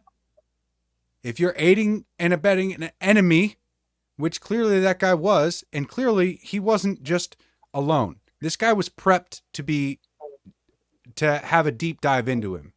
That's the very interesting part about this, is that he has the cleanest history I've ever seen from any kind of 20-year-old that I've ever heard of, apart from like the Amish. Why does he have no internet history? Are you kidding me? None? And like, why aren't they going after his dad's computer? Because clearly his kid used that. If they shared a computer, why aren't they looking up every search history ever done? This kid had bombs. He had explosives in his car. You think he just knew how to do that? Did he buy a book on how to do it so they couldn't figure it out? No. This kid was on the internet. Why is there no fingerprints? Why is there no trace? I'm having a really difficult time understanding why nothing is being done. And this is the kind of pathetic, spineless, weak shit that I'm tired of seeing from the GOP, from the Republicans, is that they just allow this shit to happen. And they're like, well, we're going to send another letter at some point. We're going to tweet about it and people are going to get really upset. And we're upset too. Trust us. But you got to vote for us next time because we're going to be upset more then. And we're going to even write a stronger and longer letter. These guys are fucking cowards. They did not keep any of the promises of the things that they said he would do. And there was no talk of unity. We're deplorables. We were the biggest threat to democracy. That's all they kept saying. The biggest threat to democracy that the United States faces, that America faces, is from MAGA extremists. And then one day later, we need to tone down the political violence. We need unity. Like, you weren't saying that shit yesterday. You weren't talking anything like that before. Now, all of a sudden, you need unity. You're everyone's president. That was never the way that they came off. It wasn't any other way they came off. Maxine Waters and Hillary Clinton were the two worst offenders of just talking complete smack about half their country and about hell. Hillary Clinton said that she wanted to put us in re-education camps. Yep. They're literally calling for gulags. She didn't say gulag, but that's what a gulag is. A re-education camp. It's just like the liberal way of saying it. No, she had a fancy way of saying it, but it was re-education camp. No, you're right. Yeah, she said they need to be re-educated. And the bad part about it is if they can convince a majority of the people and the tide changes and mass hysteria kicks in, that we are literally a danger or a threat to what they call democracy, it's not far-fetched to believe that they wouldn't start scooping us up in groups and then convince people that we were a danger, so they're helping them. It's the same reason why so many people cheered after Donald Trump got shot. The guy trying to fix your country, save your children, and restore the rule of law got shot, and you're cheering? Why? Because they're brainwashed. They're absolutely brainwashed. They are the ones who do literally need to have some sort of re-education. They need to be set, and I blame that on the media.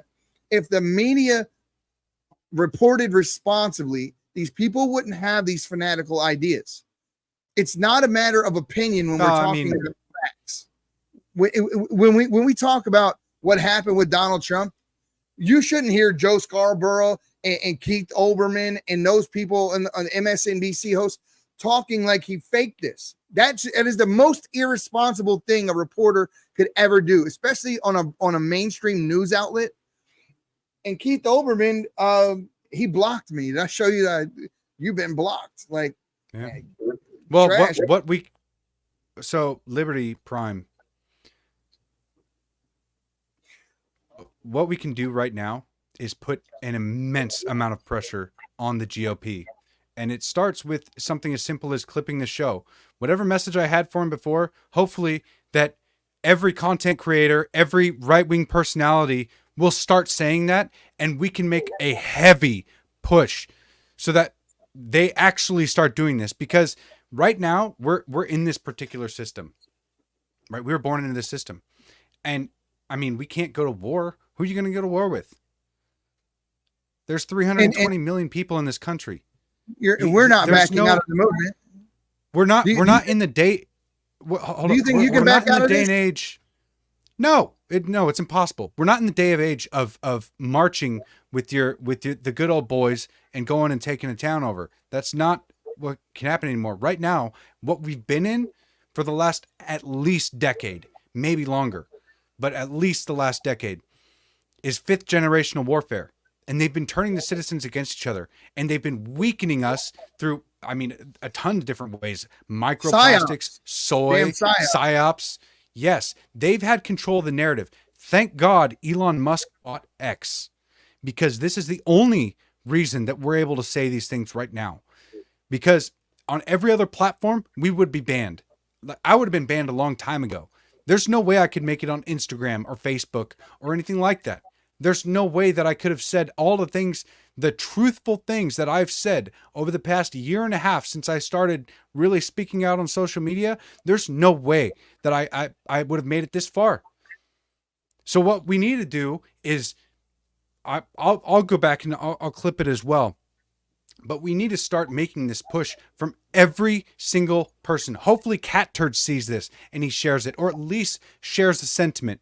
Right? Hopefully Laura Loomer sees it. Hopefully Tim Pool sees it. Hopefully, I mean, anybody on the right that has an influence, I would love to see push this message, because there is something seriously wrong, and it feels like they're going to try this again, because there's way too much fishy shit about what happened.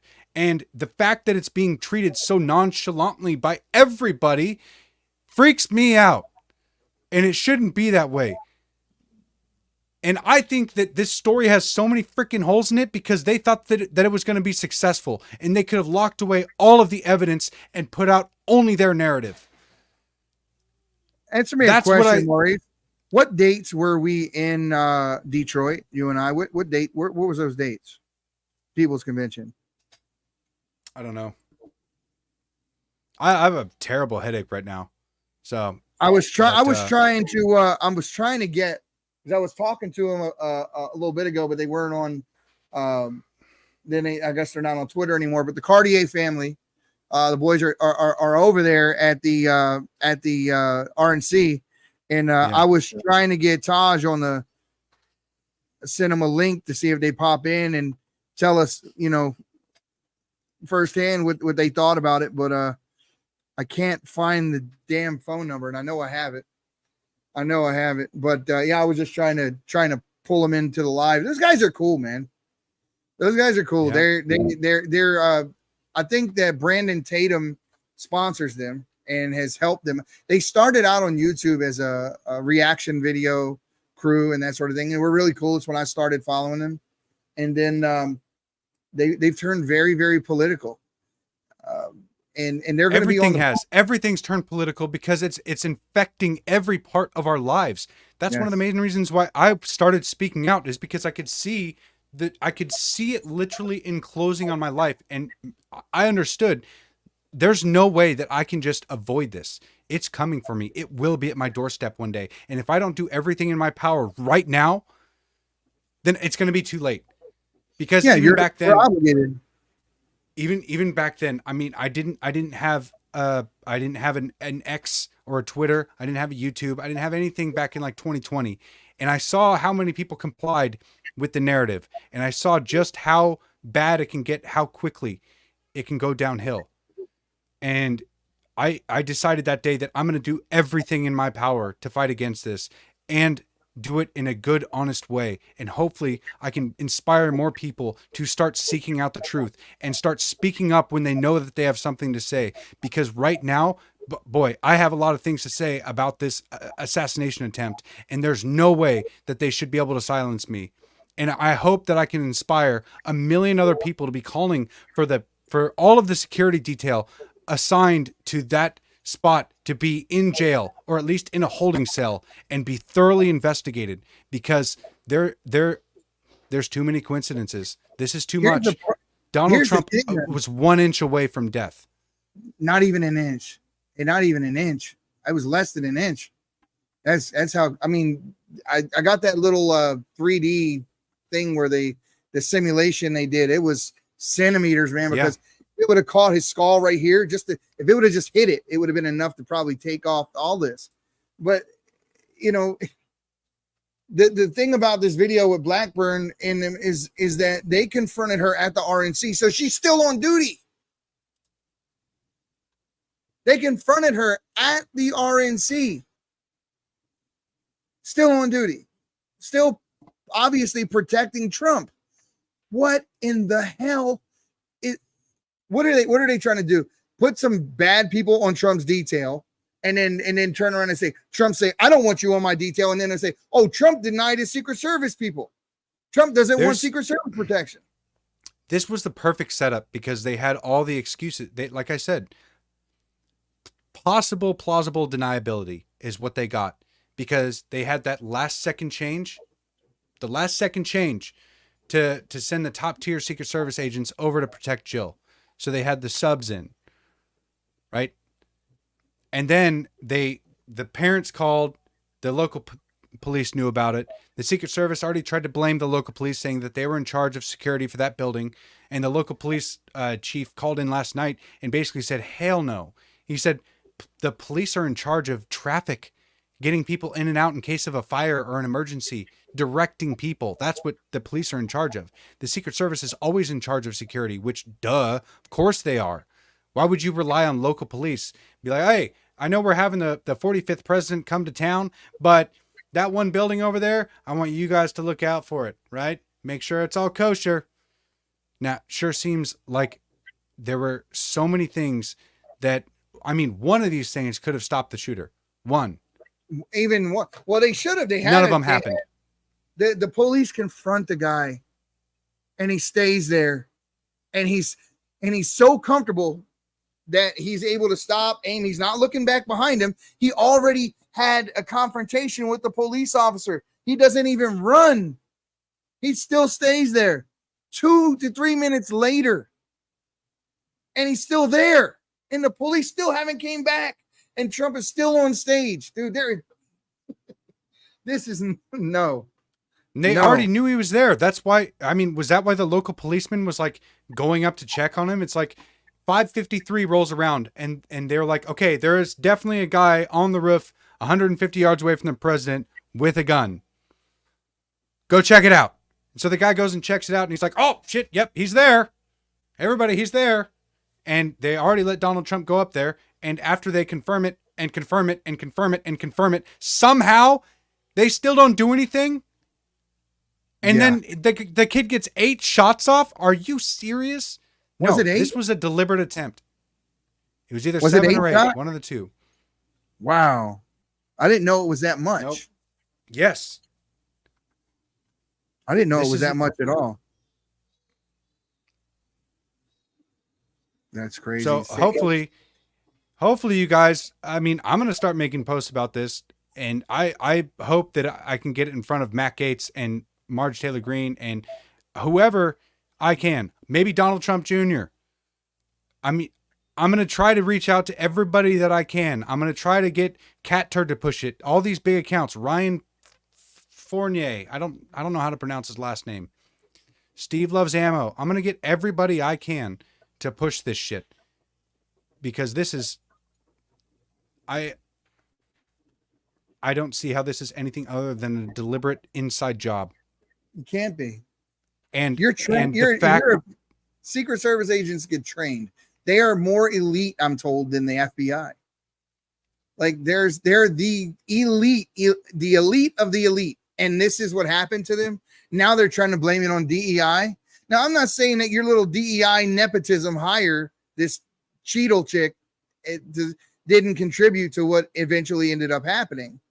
But this was more than that. It was more than negligence. And I know at first nobody wanted to say that because we didn't want to agitate anything. We didn't want to pour gasoline on the fire. We didn't want to make certain accusations. We wanted to know. Well, now we know. Now we know. And we're being told, yeah, we know it's a shit burger, but eat it anyway and shut up. No, people realize that if we don't say something, if we don't step up, if we don't cause a ruckus, if we don't call our senators, our congressmen, people, I'm telling you, the power on the end of this phone is so great. Figure out who your rep is. Call them. If they get thousands of calls, they will act. They will know you're going to hold their feet to the fire. We need an investigation. We need a committee. We need somebody, like he said, just to start handing out subpoenas. We need this lady put on suspension, at least for the time being. Something. And she should not be on honestly, duty. she should be in a holding cell. They should freeze everything.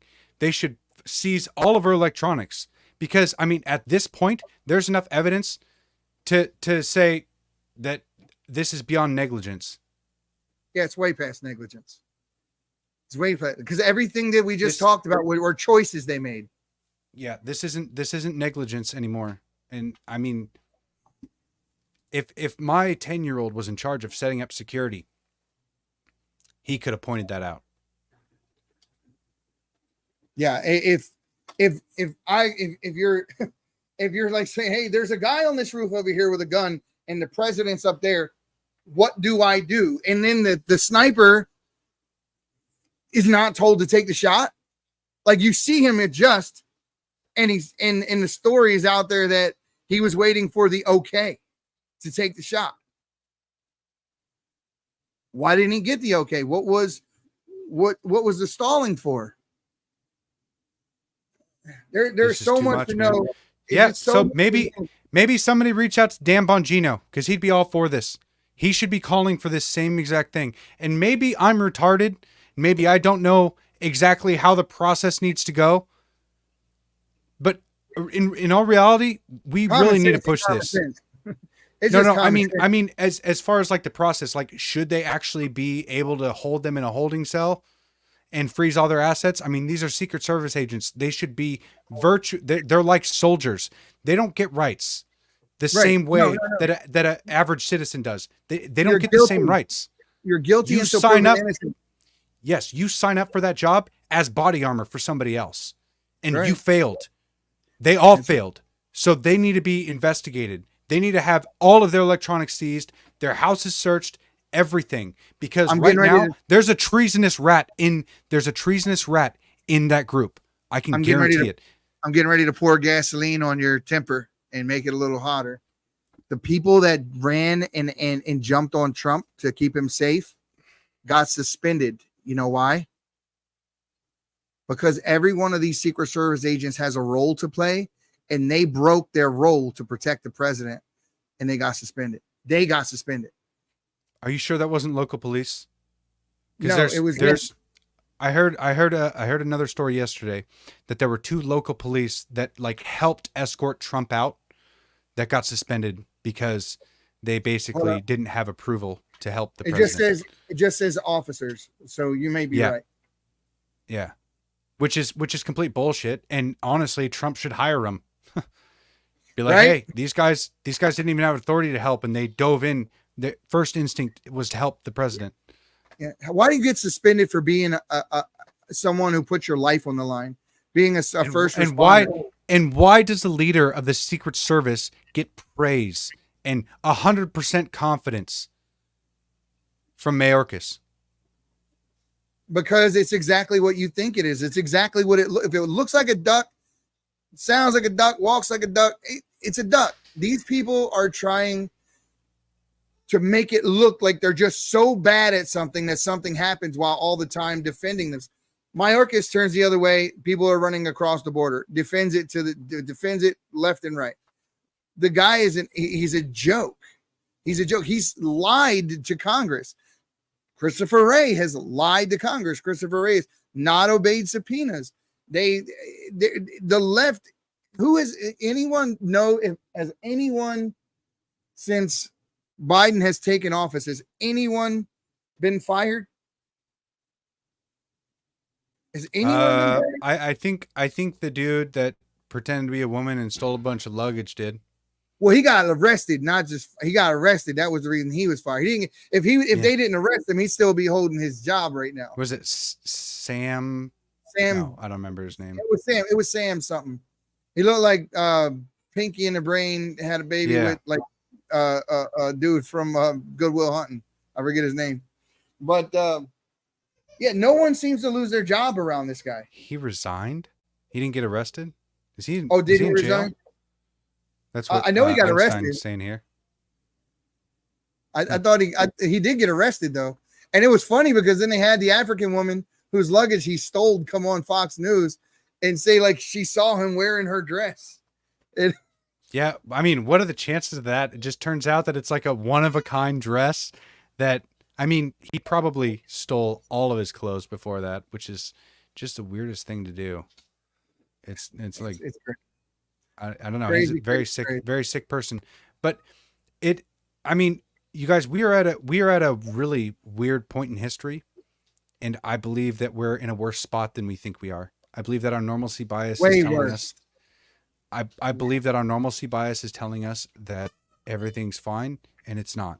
That there are forces right now within our country trying to take out Donald Trump. And we all kind of knew that this is a problem, but in reality, it is way worse than we think. Because something like this, and you guys, Donald Trump turned his head 15 degrees at the very last second, and that saved his life. That saved the entire back of his head from being blown off.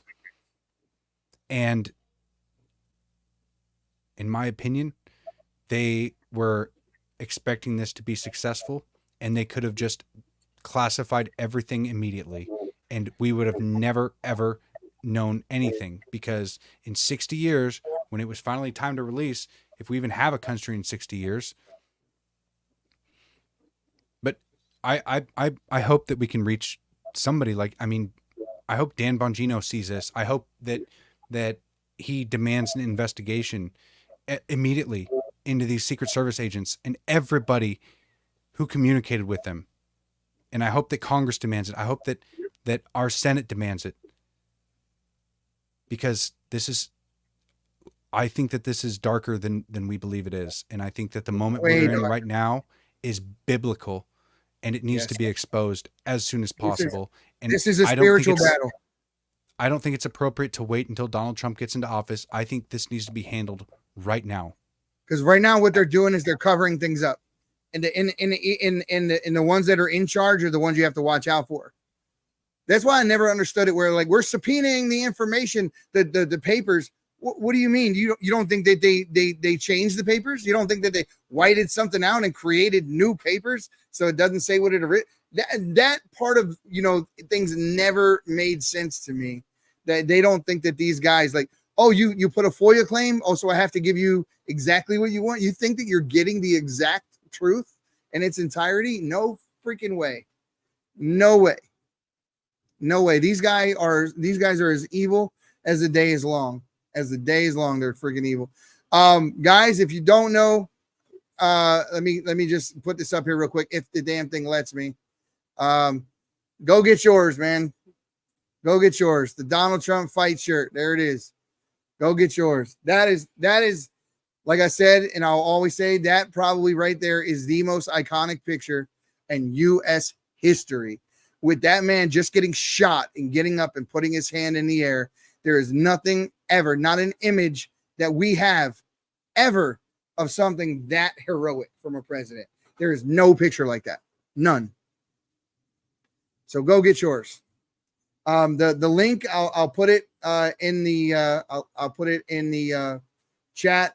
But Maurice, anything you want to say? We ran long a little bit tonight, bud, but it's good. We have 4,650 people on a couple accounts, and I don't know how many on Rumble. But guys, if you haven't done it already, please do go follow us on Rumble. The rumble.com/the Patriots Prayer. Go follow us on Rumble, guys. We really are trying to build that channel up. Woody wants me to give him that damn shirt. You got to come get it, Woody. You got to come get it, man. He's right here. I told him, I said, hey, just tell me and we'll figure it out and I'll get you the shirt. You got to come get me. I would like to say that I hope all of you get a plan together in how you can reach out to as many people as you possibly can to start pushing this message. And if you want, if you want to send me information, you can always DM me. You can DM Eddie at the Patriots Pray on X. Any information that you have to send in that would be helpful in any way, shape, or form. We need to push this message out and convince our representatives to go after this right now. Because if we don't get Donald Trump elected in November because he doesn't make it, I feel like that's going to be on us. We have to do everything in our power that we can in order to save this man. So we have to put an eagle eye on everyone around him, and we have to put pressure on everyone in their job and on everyone in the GOP to do the same and to do their damn job and to push as hard as they can to investigate this. Bellado just followed us on on Rumble. Appreciate you, brother. We need all those follows. And yes, thank you. Yeah, we definitely need share this out. Share this out. Encourage people to watch because, I've been kind of leaning towards this as an inside job. Okay, but I thought it, but I didn't want to say it in the first days. When it first happened, I didn't want to be the guy that was, calling for violence or caused violence or whatever.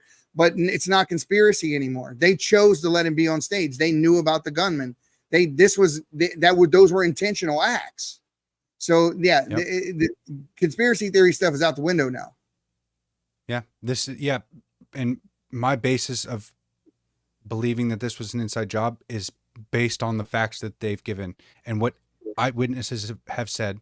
I'm not claiming that there's a second shooter in this. I'm claiming that there is someone who let this happen, and it is someone in his security detail. I kind of warned about this the other day, but now I'm certain of it. Someone gave a stand down order. There's absolutely got to be a stand down order somewhere along the line that allowed this to happen. There were just too many people. There were too many witnesses. We've all seen the videos with the bystanders saying, hey, there's someone on the roof. And then the police climbing. There's just too much that indicates they absolutely knew. We're not guessing about that. We know they knew. We know they knew for over an hour. And we know that the cop actually confronted him at least 3 minutes on the roof where he didn't run away from. At least 3 minutes. It could have been upwards of 30, but I don't know if it was 3 or 30, but it was at least 3. And if sharpshooters were able to take him out seconds after he shot at President Trump, they were able to take him out before that. Yeah. After he shoots. Not before. So who told him not to shoot? And why? We need those questions answered. I don't even know if that Reddit post was real, because the information saying that sniper was waiting for an order, that came out from Reddit. So I'm not even sure if that's real. That could have been just an FBI plant. I'm just saying that based off of common sense. I'm just saying that based off of common sense. Everyone's seen the sniper adjust and wait, and then after the shot happened, then he shot. So either he was negligent or someone said don't shoot. Which one is it? We don't know. We need to restore the trust between the federal government, law enforcement, and people. As long as we have this kind of distrust between our government and us, there's never going to be peace. There's always going to be unrest. There's always going to be chaos. And the only way that we restore that is through transparency. When they're hiding facts from us and not telling us things that we can clearly see with our own two eyes, and they're telling us we're not seeing it, of course we don't trust you. Why would I trust you when you're telling me I don't see and don't hear the things that I see and hear? Or what I see and hear is different. It's like the Jedi mind trick. The left is always doing Jedi mind tricks. This is not the sniper you're looking for. This is ridiculous. Ridiculous. I had a follower, actually a subscriber. Thank you for subscribing.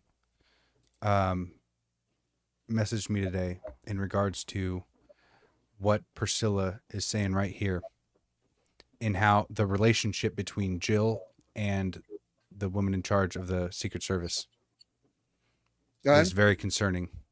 Yeah. She put her there. They were friends. Jill is the reason that she's in charge. That's what I was saying earlier. Cheadle. Her name is Cheadle. Which only makes this more concerning. And I know nobody wants to say it. And I'm not accusing Jill Biden of anything right now. Okay. Let me be clear.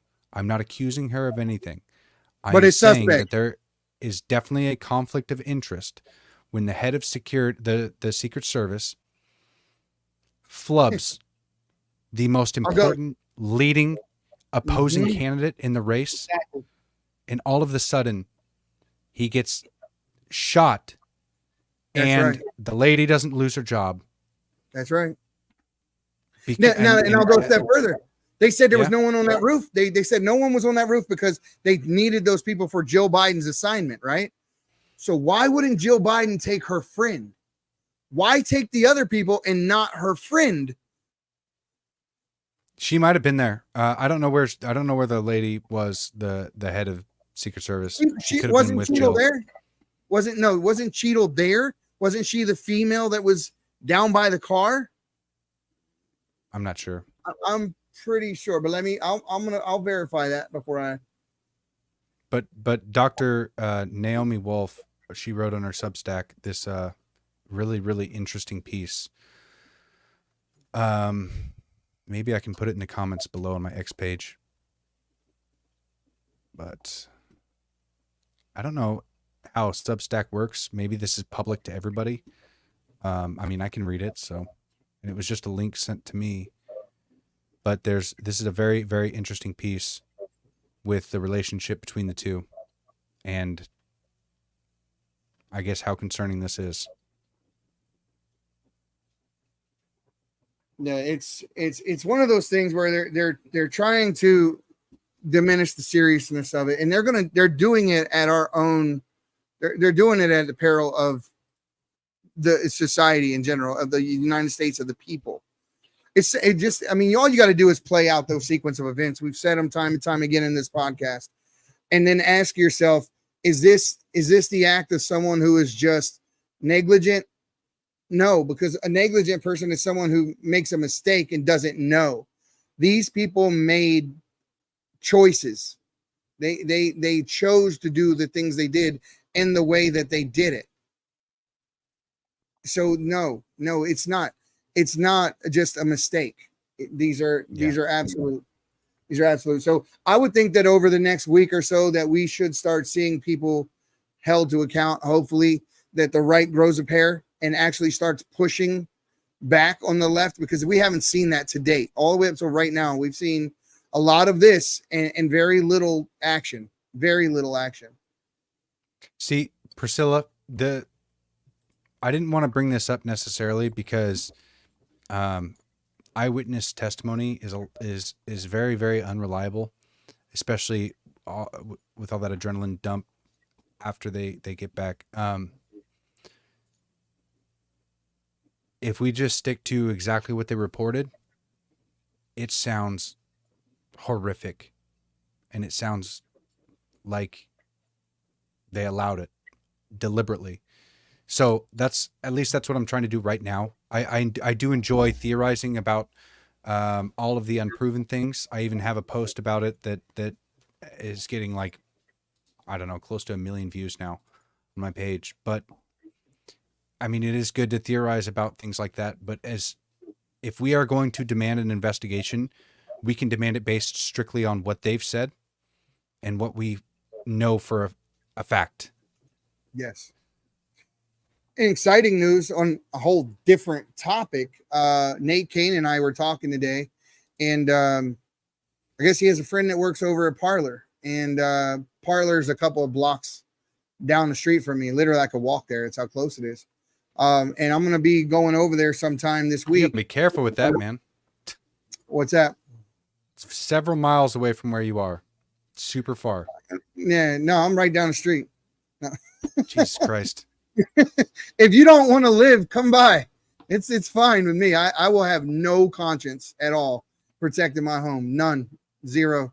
See, I'll go to now sleep. It's premeditated. You're getting yourself in trouble, Eddie. You defend yourself. If there is a threat, you defend yourself appropriately. Don't be a threat. That's all I'm telling you. Exact amount of force. Don't be a threat. Here, I'll be his lawyer in this moment. Well, I could have used you a few years back, but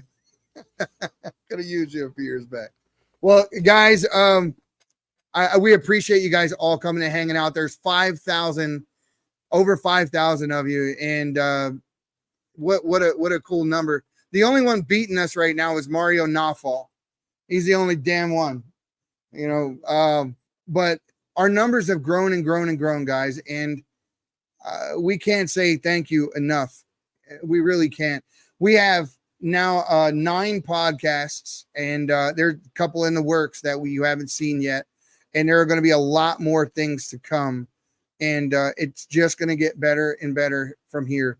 We're going to be doing some things over the next year or so. You guys probably won't see, but we're going to be doing some documentary style filming of some things on woke culture. I don't want to get into it too much because we haven't worked out all the details, but it's you guys have inspired us to keep going and do bigger and better things along the way. So that's exactly what we're doing. And I hope to see a lot of you in Idaho, August 17th. I hope to see a lot of you guys in Idaho. It's going to be fun. It's going to be fun, man. It's going to be fun just having the whole crew, together in one place at one time. That's going to be fun. Yeah. To see Alexandra, Elena, Nate, Seth, and guys down at Smoking Gun Coffee. The Smoking Gun Coffee, 2 guys, 1 coup. The lectern leader's going to be there. Adam's going to be there. I haven't decided as to whether or not I'm going to fly up or drive up, but I just looked at airplane tickets. I can get an airplane ticket for $50, dude. I think I might not drive. Well, then you need to rent a car. $50. No, you can come pick me up. You can come get my ass from the airplane. That's true. That's true. Come get me from Boise. I didn't think about that. But yeah, we're gonna have a lot of fun. I just got done working out the details of the flyer, and as a matter of fact, I didn't even share it with you yet, huh? No, I didn't share it with Maurice yet. I'm just getting it set up here. As a matter of fact, I'm gonna do it right now. See you later. I'm gonna post it right. I'm gonna post it right now. So you can see it. I'm dying of heat in here. I got a headache, and you got a it's headache? like 90 freaking degrees in this room. Man, the heat has been crazy. It's nuts over here. It's a dry heat. Yeah, the bullshit. We got that. I never understood when people said that. When they come out here, it makes a difference, dude. Well, I come from Baltimore where we have 110% humidity, and I still think this is crazy. I would rather have humidity and roll my window down and get a cool breeze than to roll my window down and get hit in the face with a blow dryer. It's not cool, but it's not cool breeze. It's not a cool breeze. It's very hot. It's like getting hit in the face with a Yeah, well, I don't know. I have no idea. I don't know how to explain it. What you want? I was waiting to see what you wanted to get hit in the face with. Did you tell him about the video that I sent you of you in Pressler? Scott Pressler. Yeah. So I got maybe I'll release it. I wasn't going to. I like you too much. I wouldn't release it. It's funny, and I think that it's all it is funny, but it has to come from you. It has to come from you. So I made a video, though. It's just funny. I slowed it down. Maurice is waving his hair like this. Scott's waving his hair. It's all. So when I met Scott Pressler, I had my hair like tied back, right? Because when you walk around, I mean, ladies obviously know, I don't like having my hair down all the time because I have a shit ton of hair. Look at it. There's no way. There's just no way that I could just have my hair down all the time. So I don't. I usually have it tied back. But when I met Scott Pressler, I was undoing my hair and I did the whole that thing, and Eddie put it in slow motion and put some gay music to it. So I put a Casey and JoJo song to it. Is all my life. Maybe I will have to maybe I'll just post it out there just because. I bet you get no less than 100,000 views plus on it. And if you tag Scott in it, I bet. Okay, let's do a bet. How many people? I bet you this thing gets at least within a week. It has over 300,000 views, if not more. That's I say over 300,000. That's my over. All right. Well, you guys are gonna have to tune in tomorrow because I'm gonna wait till morning to post it. Here is the. But I will post it. Here is the. I don't think I can tag Scott. Oh yeah, I can. Yeah, you can. Just put his handle in it. Here, I'm gonna show you the poster real quick before we get off of here. Share screen. Is it working again? Okay, yeah, they got it fixed, I guess. There it is, Red Pill Palooza. So, yeah, I just got done with this probably no more than 2 hours ago. So we'll put the official thing out with it here shortly. I put it up real quick just to share it, but I'll put an official post out with it and we'll push it. We should have a list of names on there, man. Well, that's what I don't have because I don't know all the names when I put it together. I have to add them as an overlay to it. So that was part of the reason why I wanted to talk and see who is actually confirmed and who's not. Well, so you and me are definitely confirmed. We're definitely going. Oh yeah, I'm there. There's no doubt. I'm going to be there. I already took the time off work and everything, that Friday. So I'm going. I don't give a damn. I told my boss I don't care if it's PTO time or not. I'll take the hit, but I definitely want to be there. All right, hang on, guys. Oh shit, my phone's dead. Sorry, I can't post it. I got it. Post it. No, I want it to come from him, guys. He's got to be the one to post it. So yeah, he says he'll post it. He'll post it. Look out! It is freaking hilarious. Imagine Casey and JoJo singing "All My Life" with a slowed down video with him and Scott Pressler fixing their hair in slow motion. Trust me, you're gonna laugh your ass off. It'll be the gayest shit you'll see from me. Let's see. See. Where is it at? Damn it. Right here it is. So here's what it sounds like. You can see it a little bit. Right? You can see it. Put it away. Put it away. That's a sneak peek. You can see it a little bit right there. Just a little bit. Here, just give him one more little peek. By the way, Scott Pressler's tall as shit. He is like 6'7". I did not, dude. I had no idea how tall that guy was, and so I expected him to be I don't know, regular height. like normal people, you know. But no, the son of a bitch is 6'7". I was like, holy shit, man! I look like a fucking kid next to you. He's a hand holder too. I met two hand holders when I was in Detroit. Cousin T, the Terrell, Terrence K. Williams, hand holder too. Both him and Scott were hand holders. You know what I'm talking about by hand holder? You meet somebody, you shake their hand, and then they hold your hand while they continue to talk to you for like a prolonged amount of time. Yeah, that's weird. Scott was a really nice guy. I enjoyed his company. Nice. He's nice. He's a good You fella. missed out. You missed out on the rooftop, on the whole I remember get that. down, hanging out. Yeah. But there are going to be more times. I think that we'll, this thing that we're doing at Old State Saloon, we'll be able to walk away from that with some memories forever type memories. That'd be good. So it's going to be awesome. And I'm a growing nation, guys.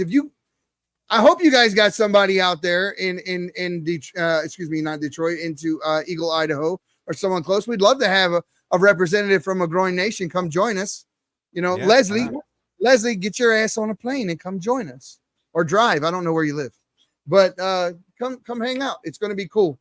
Going to be food, going to be music, going to be podcast, town hall stuff going on, questions, Q&As, contests. I can't wait. And it's only a month away. Exactly 1 month from today. Exactly 1 month. Who knows what's going to happen by then? Oh God, don't say that. It'll be a whole lot of fun. Don't say that. Yeah. Don't say that. We say much more. We're going to end up on a damn no-fly list, and I will have to drive. I'm driving anyway, so. All right, guys. Well, time to hit the hay and relax a little bit. We went way longer than we usually do. Yeah, I see, but I kept seeing those numbers climbing, and they're still climbing. So I was like, okay, let's see where we. I think that this topic is so important, and it needs to be discussed. I mean, I can't stress enough how important it is for everybody who sees this to share this similar message out. You can put it in your own words, but we need to demand accountability from this ASAP. As soon as possible from every member of the GOP. Stop being weak, spineless, pathetic weasels and do your damn job. Have Trump protected, because we don't know what's going to happen in the next couple months. And we already know that they tried to assassinate him once. And Trump, obviously you can see the man is not afraid. He's not going to turn down an appearance from going somewhere. He's going. Nope. He's ornery, stubborn, strong, pissed off, determined, however you want to put it. But that man is, who the hell gets shot not knowing whether or not there's another shooter anywhere, and you stand up and you fight the Secret Service to turn around to reassure people and say, fight, like they're not scaring me. They're not deterring me. They're not stopping me. I'm going to make America great again. No moment in U.S. history ever like the moment that you got to witness. That is the pivotal moment in history. Everything that happens from now until whenever in the United States, well, that moment that happened will be looked at like the JFK moment or anything else, because the changes that occur in our country will stem from that. Understand this, though. God's not going to keep performing miracles for you. What this should be is a wake-up call to get your ass into action. Because what we witnessed with Trump literally dodging that bullet, that was a miracle. And so now it's our turn. Now it falls on our shoulders to protect him. And that means doing everything in your power to reach out to these guys, to hold these Secret Service members accountable, and to get real protection for Donald Trump. Yeah. I mean, look, I remember when he was in D.C., he had biker gangs protecting him. Like, there are people that really believe in the movement so much that they would give their lives for it. Believe it or not, I count myself among those people. I would die for my country. And that's not me just speaking out of turn. I would truly give my life for the cause, because I love my country and I love my kids and I love their kids who I haven't even met yet. And my community. And it's just so much to fight for. And we are obligated to not bury our head in the sand and take a part in this process. I'm going to be a poll worker. I went down yesterday to Trump headquarters, got the application. I did it. I spoke to them. I'm going to have some of their Trump team on the podcast here within the next week or so. And I'm going to go down and work the polls. And I know I got other applications for other people that I know and trust to have them go be poll watchers and poll workers. We need to be of the process, guys, because that's how they got us last time. So we need to be a part of the process. Go wherever, whatever state you're in, find out who's in charge of that, and go fill your ass out an application and go down and watch the polls, go down and count ballots, go down and be a part of the process. So they can't cheat. Yeah. They can't cheat. Do whatever you're capable of doing. Your country needs you right now. Yep. And for at least the next year. We need all hands on deck. It's the same reason why we tell you guys to support us in what we do. If you can become a monthly subscriber and giver to what we're doing, do it, because we're going to be good stewards with that money, and we're going to turn around and use that money to do bigger and better things, to travel, to do whatever it is, to grow the podcast, to push this movement forward. We can't do that without your help. We just can't. It's too much to ask for any one person to do. And the eventuality is that, well, and we don't have a bunch of money like that. You guys, the Daily Wire, a company like that, right? They started off with millions of dollars in advertising. That's how they grew so fast. And I'm not trying to dog them and say that they're an evil company. Like, I don't really care about them at all, but we are literally two working Americans doing our best to do what we can for our country right now. And we don't have the money to go out and advertise. And I mean, we barely have the time to do what we can do right now. Like, we work ourselves to the bone. Like, I mean, I started my day at 4:30 this morning, and now it's 8:30 here. I'm 16 hours into my day, and I haven't even spent time with my family yet, because right now in this moment, I believe that this message is incredibly important to get out. And I feel like I have to do this in order to help save the country, because like I said, it's all hands on deck right now. So if you can become a monthly subscriber, go to smokingguncoffee.com, buy yourself some coffee and use discount code Native Patriot, or buy our coffee club coffee. I mean, that's going to help out the show, and you get something in return. I'm trying to provide as many things as I can for you. Go buy a t-shirt. We have a bunch of stuff. You can get something for your money, even if you, whatever you want to invest. We have tips on our pages. There's so many ways. If you wanted to donate financially, you could help us out. But we're trying our best here. So God bless you guys. I appreciate all the support that I've had so far. I think it's a miracle that I've made it to 106,000 followers. My hometown has 2,500 people in it. So it's just, it blows my mind to think of all the support that I get from you guys. And I know that Eddie feels the same way. He's incredibly grateful. And we've been working very, very hard to get to this point and to continue to push forward. And I hope that you guys support in any way you can. Also, I do have a personal favor to ask, because we're trying to grow the numbers over there. The terrestrial podcast, guys. I know you guys listen to podcasts in your car, when you're driving, on an airplane, wherever it is you're doing. Go over to our podcast. It's the Patriots Prayer.podbean.com. Go there. Follow us on Spotify. Follow us on iHeart. Follow us on Amazon Music, iTunes. But we need those numbers on the terrestrial podcast to go up and up, because when you get our numbers up and you're listening to us on those platforms, we can start demanding more advertising dollars and things like that. So it helps us grow without you having to spend a dime. And it's as simple as you go into the Patriots Prayer.podbean.com. It's that simple. That's all you need. The Patriots Prayer. Here, I'm going to put it in the chat here. And We got literally, guys, right now we have 21 followers on Podbean. That's how little we really push it, because people just listen and they do. And we've been getting a lot more downloads, but we need subscribers. We need followers on this site right here. Right there. I just posted it right there. Go to that site and follow us. It would mean the world to us to break, at least 1,000 followers on there, which will amplify our reach and get more like, several thousand people listening to us if we're just 1,000 followers.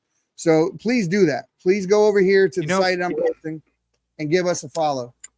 My stepdad, when I was growing up, he owned his own construction company, and he got all of his business by word of mouth. And by doing such great work that his business was able to flourish because of that. And if you guys believe that our mission is just and that we're doing a good job, then if you could share it out when you can and help us spread the message, because that's the only way that we'll get advertisements. I mean, every once in a blue moon, we can put like $25 into an ad and get, however many views that gets you, which is not very much. But other than that, I mean, it's all you guys. It's all you on whether or not we get shared around. So if you believe that we're doing a good job, if you believe in our mission, if you share a similar mission and a passion for patriotism like we do, then please share this out with your friends, your family, and let's get this message rolling. So that way we can really make a difference in our culture and turn this country around for the better. But we should end it. It's been 2.5 hours. Yeah, let's do it. We're going to end it. So guys, as usual, the silent majority, you need to stop being silent and stand your ground. Watch the new outro.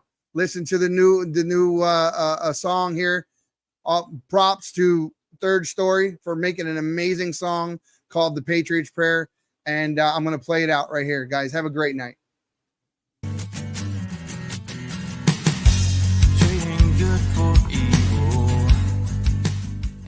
This is the Patriots Prayer Podcast. It's a tremendous show, one of the greatest shows in the history of the world. This is Bryson Gray, and you are watching the Patriots Prayer.